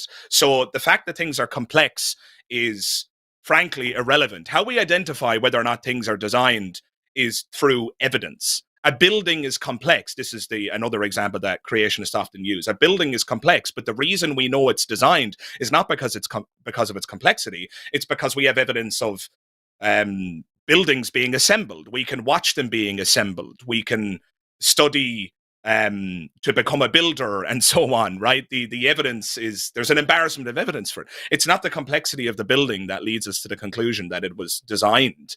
It is the evidence that leads us to the conclusion that it was designed. So when you say there's complexity in the universe, I wouldn't deny it, but that doesn't necessarily get us to a God. It doesn't necessarily get us to a designer or an unembodied mind. That's a considerable leap.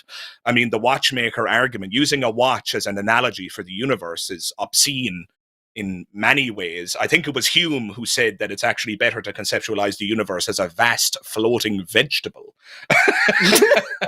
And I think that's much more that much more aligns with my intuitions on the matter. So yeah, complexity isn't going to get you there, Anthony, as far as I can tell. But I'm open to having my mind changed, but I don't know if we're going to have time to do that in this call, I'm afraid. Yeah, we're going to have to end this call, unfortunately, Anthony, because we have one more caller and we are running out of time. But I think you should for sure call us back at some point in time in the future, and we will explore it more. I appreciate the conversation with you, and have a good rest of the day. Thank you all. Have a nice. Yep. You too. Bye. Thanks, Anthony. Call back. Thank you, Anthony. I'm sure Anthony is watching live as well. I appreciate the frustration, Anthony. I know you probably had a lot to say in response to what I just said there, and I feel that feeling. I've been in that position before, so I echo Shannon's sentiments. Call back. Absolutely call back, and we can continue conversations. Do call back. I'm sure there's a fertile conversation yet to be had there, and thank you very much for calling in. The first person who called doesn't need to call back. No, I'm just kidding. I'm just kidding. You can call back too. You can call back too. Just kidding. You're so mean. Never say that. I'm joking. I've been giving Cassidy a hard time this whole episode myself. So poor Cassidy. It was classic, legendary. All right, we have one more caller, and then we will read super chats. So thank you everybody for sending them. I see them. And I will read them all after we are done this call. Hello, Stanley. You are on SkepTalk on the line. What would you like to talk about today? Me struggling with my faith, I guess. I've been reconciling with a lot of things. And after listening to you guys, man, I may have to talk about a lot of things.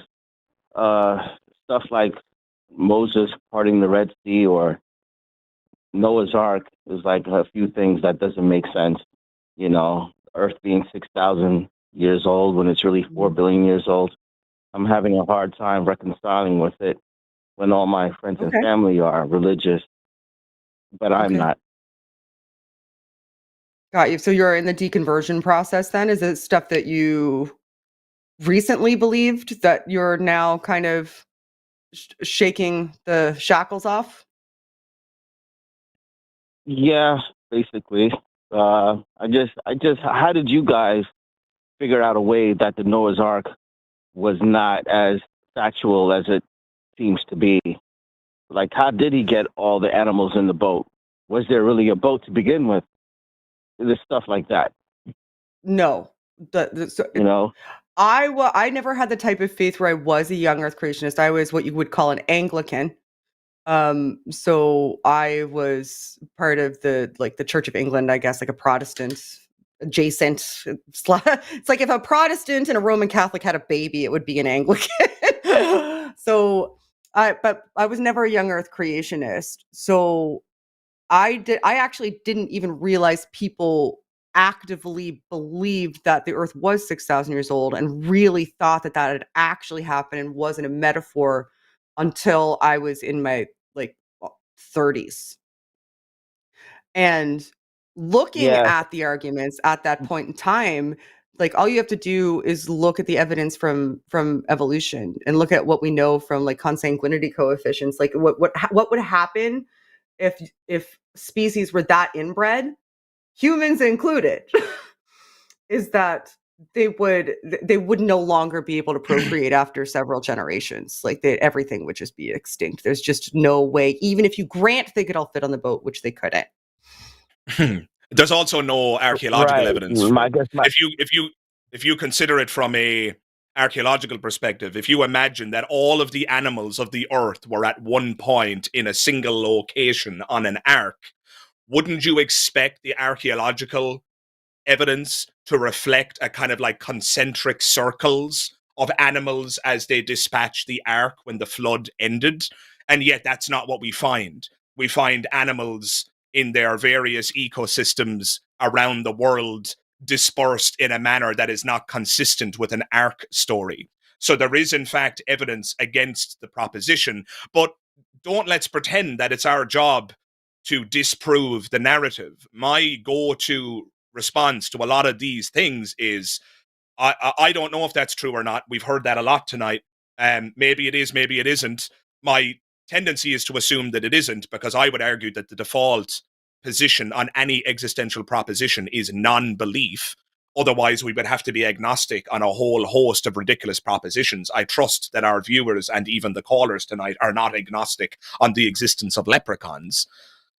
I trust our callers aren't agnostic on the proposition right. about whether or not I can fly and so on. So we do tend to reject things by default, and I think that's a totally reasonable thing to do. So what I would say to you, Stanley, is that I reject Noah's Ark as a narrative, and I don't need to provide any evidence to disprove it. What I would say is that those who believe in it, it's their job, their burden of proof is to prove that it's true. And until such time that they do that, and they haven't, you and I and Shannon and everybody else is justified in rejecting that proposition. So that would be my 2 cents for what it's worth. That's fair. Yeah, you guys make a great point. I mean, I'm just thinking about it. How much genetic diversity we would need because we are technically descendants from Noah and his wife, technically, since God killed everyone else during the global flood. So how much genetic diversity should be needed for us to be the way we are, all the races and ethnicities and language? It doesn't make sense. So I do have a lot to think about. Thank you, guys. Yeah, no problem, Stanley. Give us a call back and let us know how your journey is going sometime in the future. Keep thinking, Stanley, All right, and thank you. it can be tough, but you'll get there. You got You're it. not alone. On the right track. You're not alone. Absolutely. All right, Thank you for thank calling, you. Stanley. Have a good day. Bye-bye. Thank you. Have a good Bye. one, Stanley. Oh man, that breaks my heart, man. You can hear. Yeah. I don't know if I'm. Forgive me for playing armchair psychologist here because I certainly don't have any expertise in the area, but I don't know. I can feel. I can almost sense the struggle that's happening The there, anguish, and it's a tough place to be. Deconversion is going back to what we spoke about. Actually, what a full circle moment, right? Shannon. You know, Tyson dismissing atheists as non-golfers. I mean, you listen to calls like Stanley, somebody who's really wrestling with his faith and going through a deconversion process, which is painful and profound in equal measure. And then you have people like Tyson dismissing the atheist movement as though we're just a collection of non-golfers talking about why we don't like golf. Goodness gracious me. Anyway. Yeah, I agree. Well, I'm super stoked that you were here today. Are you ready to read some super chats from the people? I cannot wait. Thank you, everybody who sent a super chat for my coffee table fun. It is $4.99 from Megan Marie. Oh, this is so sweet. My laugh is such a polarizing issue on the intron webs. People either really want me to die because of it, or it makes their day. So I'm glad that it made your day. So Shannon's laugh makes my day. Keep laughing, Shannon. Excited to see Magic Skeptic's content. Have a great show tonight. Thank you. It's funny. Before Thank I you read the very next much. one, I just have to say that I recently recorded, once a year, I record a video with my partner, Paul Apologia, called Hammy New Year. And he makes me watch Ken Ham. It's the only time in the year that I actually watch Ken Ham, because I don't have the mental space for it. And I have to drink my way through it. So we record for hours and I'm just drinking wine the entire time. So it was recently posted. This year's was posted on his channel. And I laugh a lot when I'm drinking, even more so. I laugh a lot in general. And so I do when I as was looking well. through the comments, the comments section was just, it was like one person would be like, "Your laugh made my year," and the next person would be like, "If that bitch laughs one more time, I'm gonna rip my ears off." I can't do anything about it. I'm sorry. For what it's worth, I love your laugh, Shannon. It's great. It's infectious. I appreciate it. It's infectious. Oh, thanks. All right. So $20 from Larry Fishman. Thank you, Larry. That's very kind of you. Tyson admits in most of his books that the reason he does not openly identify as an atheist is because he wants to keep high-paying speaking gigs with churches and conservative organizations open to himself, and Sagan did too. So he wants to get in front of the right crowds. And that's fine. Like, there's something admirable about that. Fine. Yeah, fine. Just don't dismiss and belittle the atheist community while you're at it, and then we're cool. Simple. Right. Yeah. Right? I mean, I don't mean to shamelessly plug myself here, but and you don't actually. I don't need to even plug my video. Just Google Neil deGrasse Tyson on atheism and watch his original clip. You don't even need to go near my video. Just watch his clip, and you will hear him make more or less that same point about, science and how it might be, more useful to avoid the label. You can hear him make these points in numerous interviews. But if you watch the clip I'm referring to, he then also takes that opportunity to besmirch and belittle the atheist community, referring to us as non-golfers. That is unacceptable. So I'm happy for him to identify however he likes. Going back to what Shannon said to one of the previous callers, you don't get to tell somebody how they're going to identify. Shannon identifies as an atheist. Thank you very much. You don't get to tell Shannon that she's something else, and you don't get to accuse us of being intellectually dishonest for identifying as atheist. We can identify however the hell we like. Words are our playthings. Cool. Tyson, you're not an atheist if you don't want to be. Fine. But please don't belittle the atheist community. That's all I'm asking. Is that too much to ask, Shannon?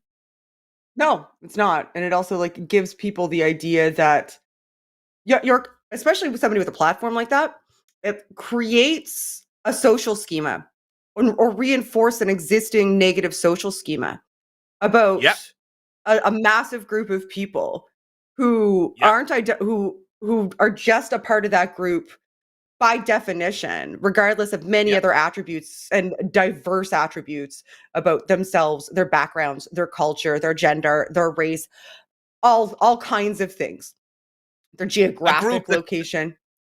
A group that's already stigmatized, by the way. Right?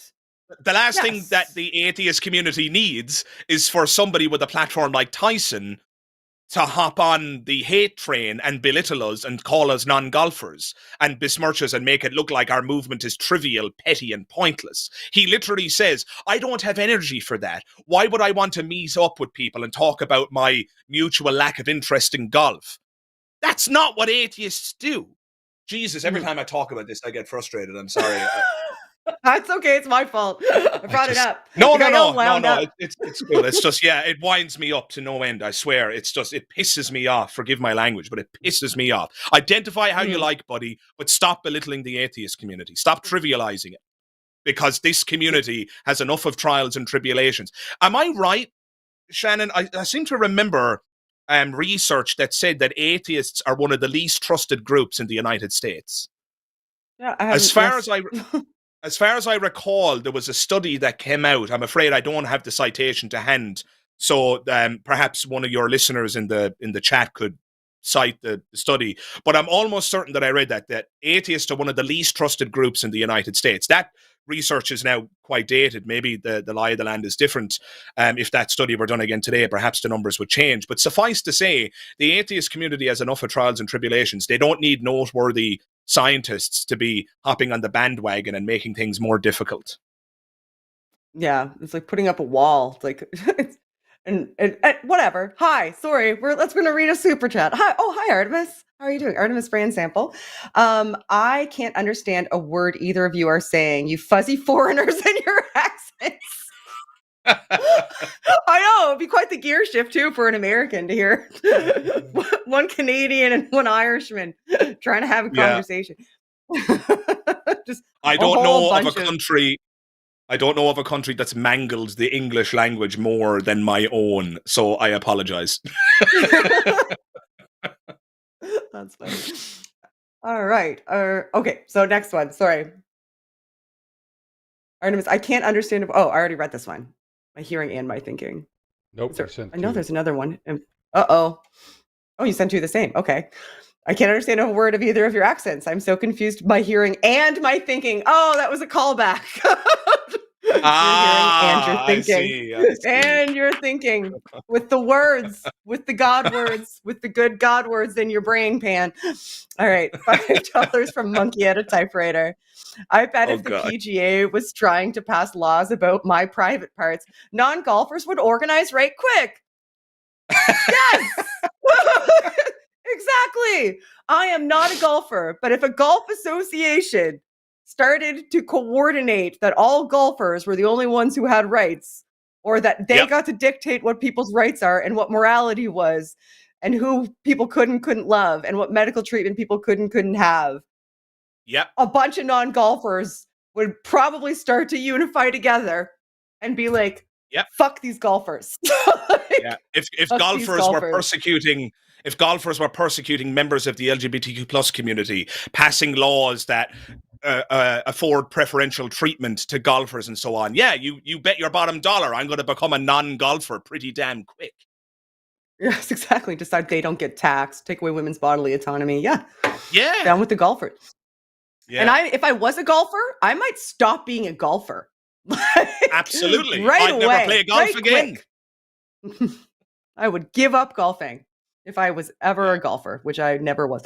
All right. So £5. Oh, it's like real money. From Vincent King. Picture an island. Oh, God. I can't. I have aphantasia. I can't picture anything in my mind. I just see blackness. That does happen to people. I don't see pictures. I discovered recently that lots of people can see actual pictures in their mind. I cannot see pictures in my mind either. I can have like a general sort of... That's fascinating. I didn't know. So can you see a picture in your mind? Yeah. Do you see can you bring up, so you could bring up a picture and see it like a picture? Yeah. Like if you name an object right now, I can imagine it in my mind's eye. So I can imagine the concept of it, but I can't visually see it. Right now, I'm seeing a red apple in my mind. Like is that not something that I can't see most people can do? I can remember it.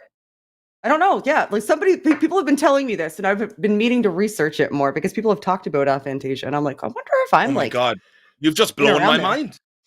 I know, right? It's crazy. That's news to me. Learning. I know. Look at us learning on this atheist That's show for fascinating. non-golfers. I want a non-golfer mug. So that's what I should. I'm That's not actually golfing right now. I'm going to get that on a T-shirt. Non-golfer. You should. Non-golfer. Not No, you should get non-golfers unite. militant or militant non-golfer. That's what you should have. Militant non-golfer. Yeah. Non-golfers Funny. go to hell. That's right. $10 from Philip Leach. Can we all take a moment to support rational arguments for coffee tables? We should. We should take a moment and support Shannon, rational arguments. you're going to for have to coffee fill tables. me in on this coffee table business because people have jumped into my community. I announced my appearance here in my so community sorry. tab, and people said, "Ask Shannon about the coffee table." So, what the hell is that about? Okay. Please tell me. What am I missing here? Me and my partner Paul have hosted the show together before and separately. Anyway, he was hosting with Matt Dillahunty, I think, one day. Paul was. And I was in the chat, and I'd had a couple glasses of wine, and I was at him about how his coffee mug was on the floor, and it was driving me nuts because I keep kicking it because he refuses to own a coffee table. Because if it was up to him, he would just live in an empty warehouse with a lamp and his MacBook and be happy for the rest of his life. I like furniture where I live, so we don't have a coffee table, and he's like really stuck in about not having a coffee table. So we don't have one because it seems like it's like really important to him, but it's also endlessly funny to chide him about it because he really means it too. Like, he's not joking. We do not have a coffee table, and I'm not joking when I say if I kick over another coffee mug, I'll burn this house down because coffee mugs don't go on the floor. That's insane. Goodness. That's the way. That's the way people live before they had homes. That's great. Or invented. I don't want to make you jealous. Shannon, but I have a coffee table. Lucky you. I bet that's because you love your partner and you care about where she puts her drinks. You're not selfish. Yeah, I'm living that coffee table life, you know. I know, right? That kind of opulence that I could never understand. Someday you will know the greatness of the coffee table life, Shannon. Someday. I know. I bet if you have a book, you don't even have to like shove it in between the couch so that it doesn't. You probably get to just put it down on the coffee table and pick it up. You know what? This conversation is starting to go a direction that might actually validate Neil deGrasse Tyson's claims about what atheists do. Talk about nonsense. Argue about bullshit. This is the most important thing to me right now. I think conclusion, dear listener, Tyson was correct. Just talk about useless shit. All right, $4.99 from Megan Marie. I believe my dog has thoughts without language. Also, I think thought bird was the word. I literally, when he said the bird was the word, was immediately. It was everything I could do. So I'm so glad you sent this super chat because I was like, this is already going to derail. And if I just start going, it's not going to go. Sorry, I bird is over. Like a Family Guy skit just going over and over and over in my head. Yes, great, absolutely brilliant. Yeah. Okay, $5 from Monkey at a Typewriter again. Thank you again. Wait, so if I teach a parrot to speak, have I imbued it with consciousness? Am I the god of parrots? Have I transcended the material? Yes, evidently. Isn't it obvious? Yes. Well, no, then it also, I think, has to create a society. I think you'd have to have a whole society of parrots in order for the argument to follow through to its natural terminus. $5 from Sheridan Berensconi. I'm so sorry if I mispronounced that. Poopa oo mau mau to Florida. That's the bird is the word thing. Poopa oo mau mau. Oh yes! Oh my God! How didn't I recognize that? Because I butchered it so bad. Yes. I butchered it so bad. Entirely on me. Shannon, we're getting dangerously close to a karaoke here, I tell you. Let's do it. We should have a line karaoke night. I'd be up for that. I need I'm wine down. though. $10.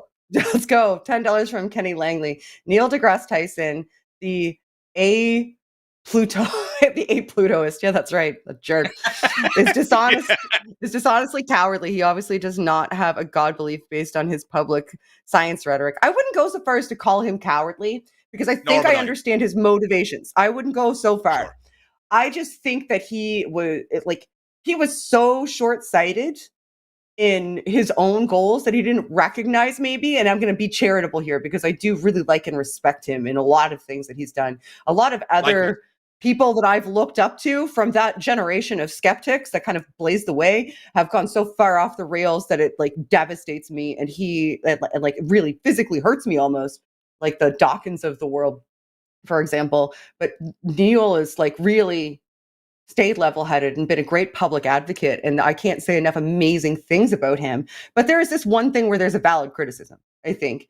And yeah, I hope he addresses it one day. Ooh, I hit my mic. Yeah, I mean, I just want to make it absolutely I don't think he's cowardly. Yeah, I just want to make it absolutely crystal clear because I don't want anybody to leave this episode with an impression of my view that isn't accurate. I just want to make it absolutely crystal clear. I adore Neil deGrasse Tyson. I think he's an amazing popularizer and communicator of science. I think he does great in the world. I think he is a net positive in the world. And again, just to be clear, I'm happy for him to identify however he likes. If he doesn't want to adopt the atheist label, cool, no problem. And I would not call him a coward for not adopting it. His point is that he might actually be a better science communicator if he stays away from a term that is, let's face it, in certain American contexts, that word is radioactive. The word atheist shuts down your audience before you've even opened your mouth. And that is anathema to the goal that Neil sees as the most important, which is science communication. If he's going to educate the populace about science and increase scientific literacy, it might be necessary, much to the chagrin of atheists, it might be necessary for him to avoid the atheist label. I'm totally on board with that tactically. Be my guest. Just, again, at risk of sounding like a broken record, because I'm repeating myself, but look, the question is the question. Just please, in your advocacy of science, don't take pop shots at the atheist community. Don't belittle the atheist community. Don't trivialize it and pretend that our meetings and that our discussions and that our point of view is the equivalent of that of a non-golfer.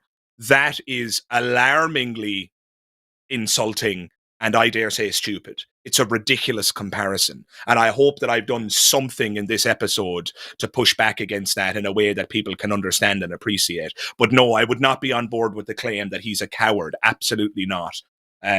So yeah, I hope that makes it clear because I don't want anybody to have the wrong idea here. Right. There you go. Perfect. From $5 from LHRPG official. Shout out to the Magic Skeptic. Loved the Kevin Sorbo video. Hey, we got a fan in this chat. Thank you so much. Yeah, that Awesome. was a popular video. Good old Kevin Sorbo. Oh yeah. A bastion of wisdom he is. And such a good actor. So good. Really, really good actor. Sincerely. Academy Award level.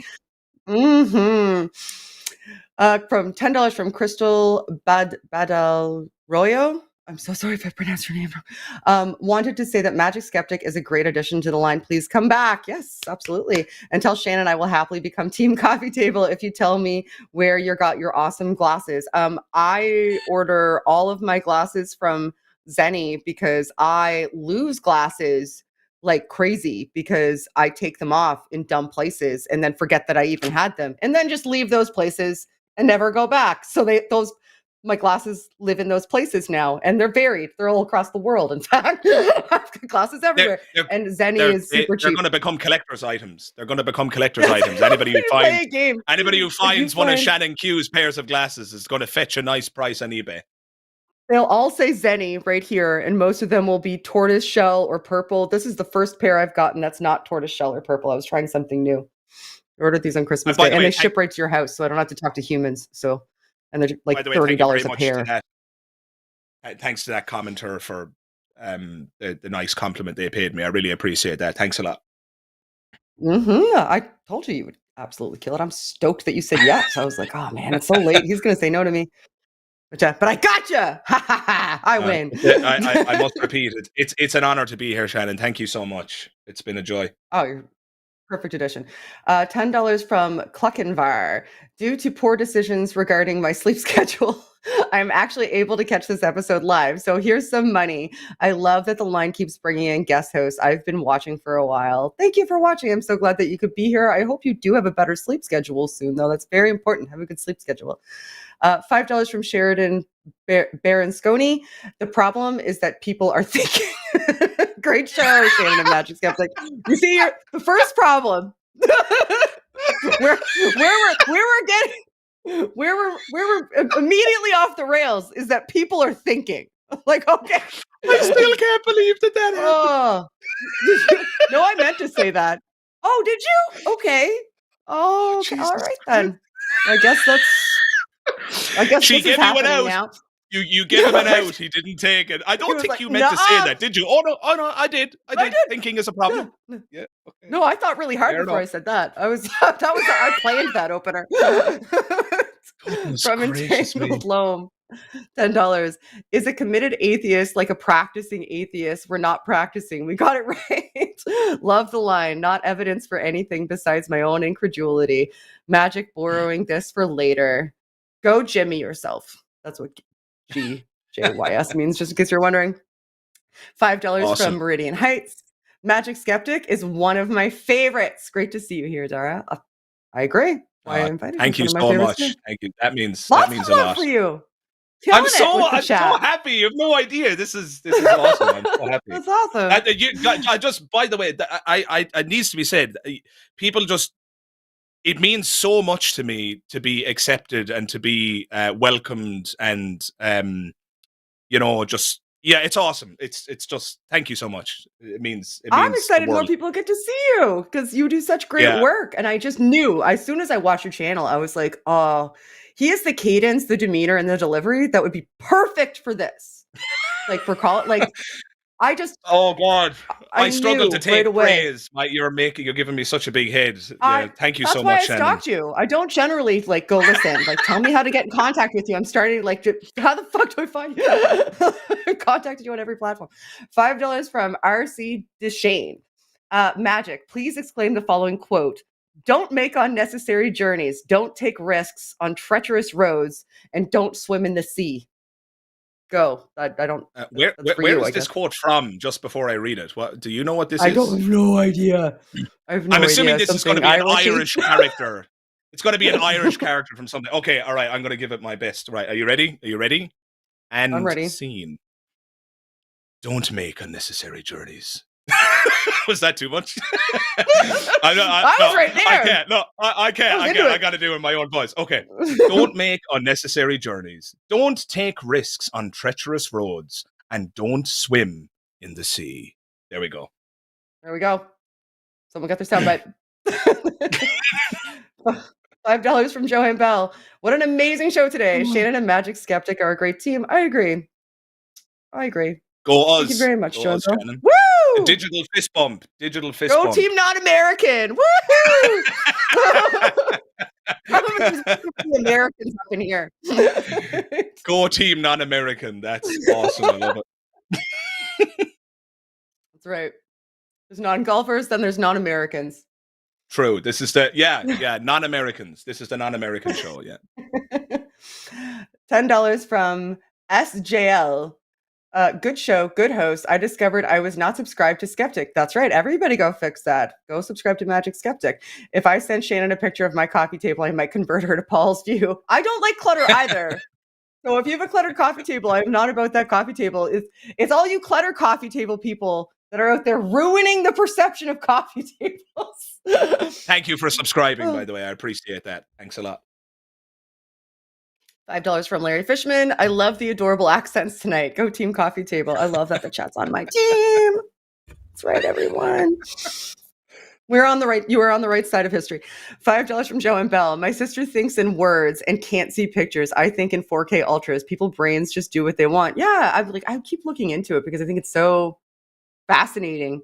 Because we all have this bias where we think like other people must think like us because other people are Yeah, like us. So they absolutely. must have the same sort of thought processes, but it's so far from the truth. It's wild.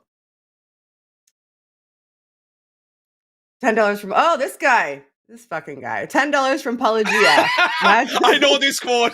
I know this quote. This is from Taken. Yeah. All right, go there. Okay. I'm gonna get through this without pissing myself laughing. Okay, here I go. What I do have are a very particular set of skills I have acquired over a very long career. Skills that make me a nightmare for people like you. I love Liam that Neeson movie. is shaking. I love that. I Live. unabashedly, I don't care what anybody says. I don't think the sequels are very good, but I love Taken. That's awesome. I hope I did that justice, Paul. Awesome. $5 from Monkey at the Typewriter, but you wouldn't feel the need to be an A coffee tableist, would you? You would if you were fighting the noble fight. Coffee tables aren't necessary. Okay, well, clearly they're not necessary. Like, I haven't died yet. Like, his house didn't explode because there's not one inside, but I like them. I like them. They make It's me not happy. a big ask, Shannon. It's not a big ask. I like to put my coffee on them. $10 from Adam D. Shannon, I wish you would use your platform to promote support for all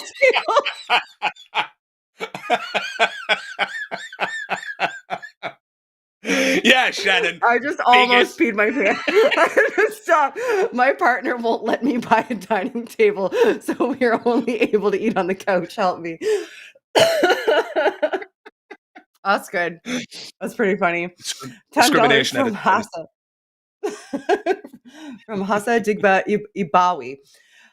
Have either of you heard about the activists bringing down Scientology in Hollywood? It's growing very quickly. Yeah, Leah Remini is doing a lot of that work, and I've been watching a lot of stuff that goes on about that because I think it's like the pace at which they've managed to raise awareness is pretty awesome. And I'm familiar with all of it. Like, Leah Remini is a great starting off point. I can't remember the name of her channel off the top of my head right now, but her and her partner had a channel. What that big movie was, it Going Clear? Was that what it was called? Yeah, I think so. I think it was like a special. Huge, yeah.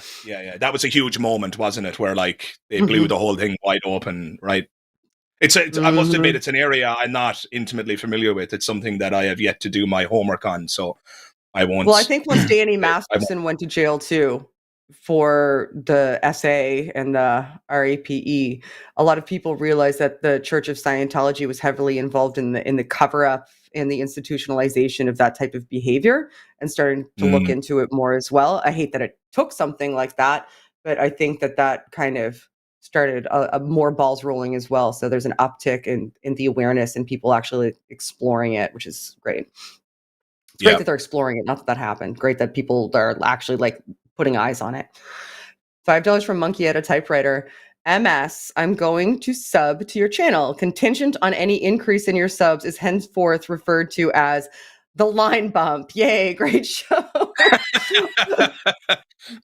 Or maybe he's bringing maybe he's bringing subs here. Maybe we're gonna have a Magic Skeptic bump. We don't know.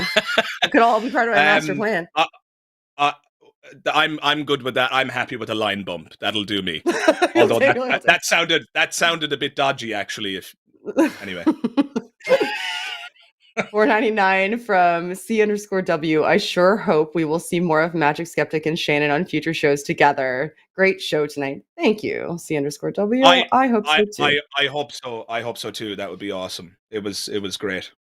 We'll just make sure you never sleep again. $4.99 from Cassie Binning.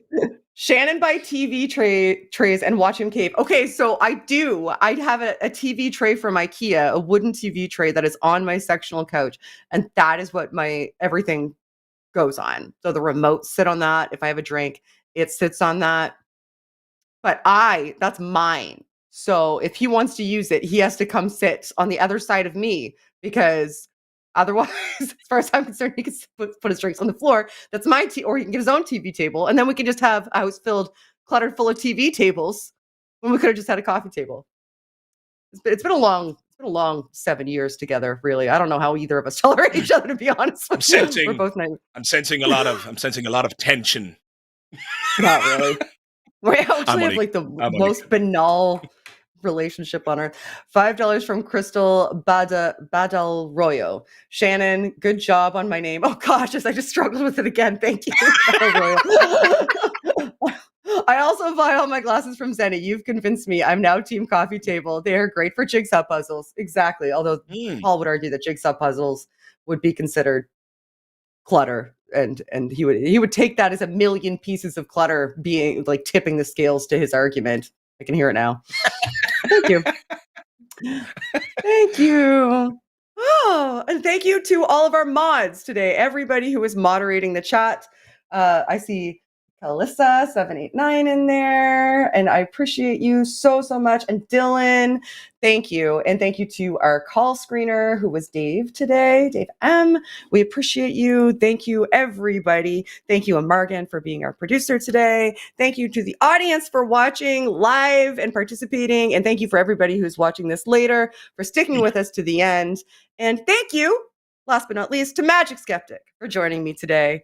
I am stoked that you were here. I knew you'd kill it, and I was absolutely right. And I like being proved right. So you nailed it.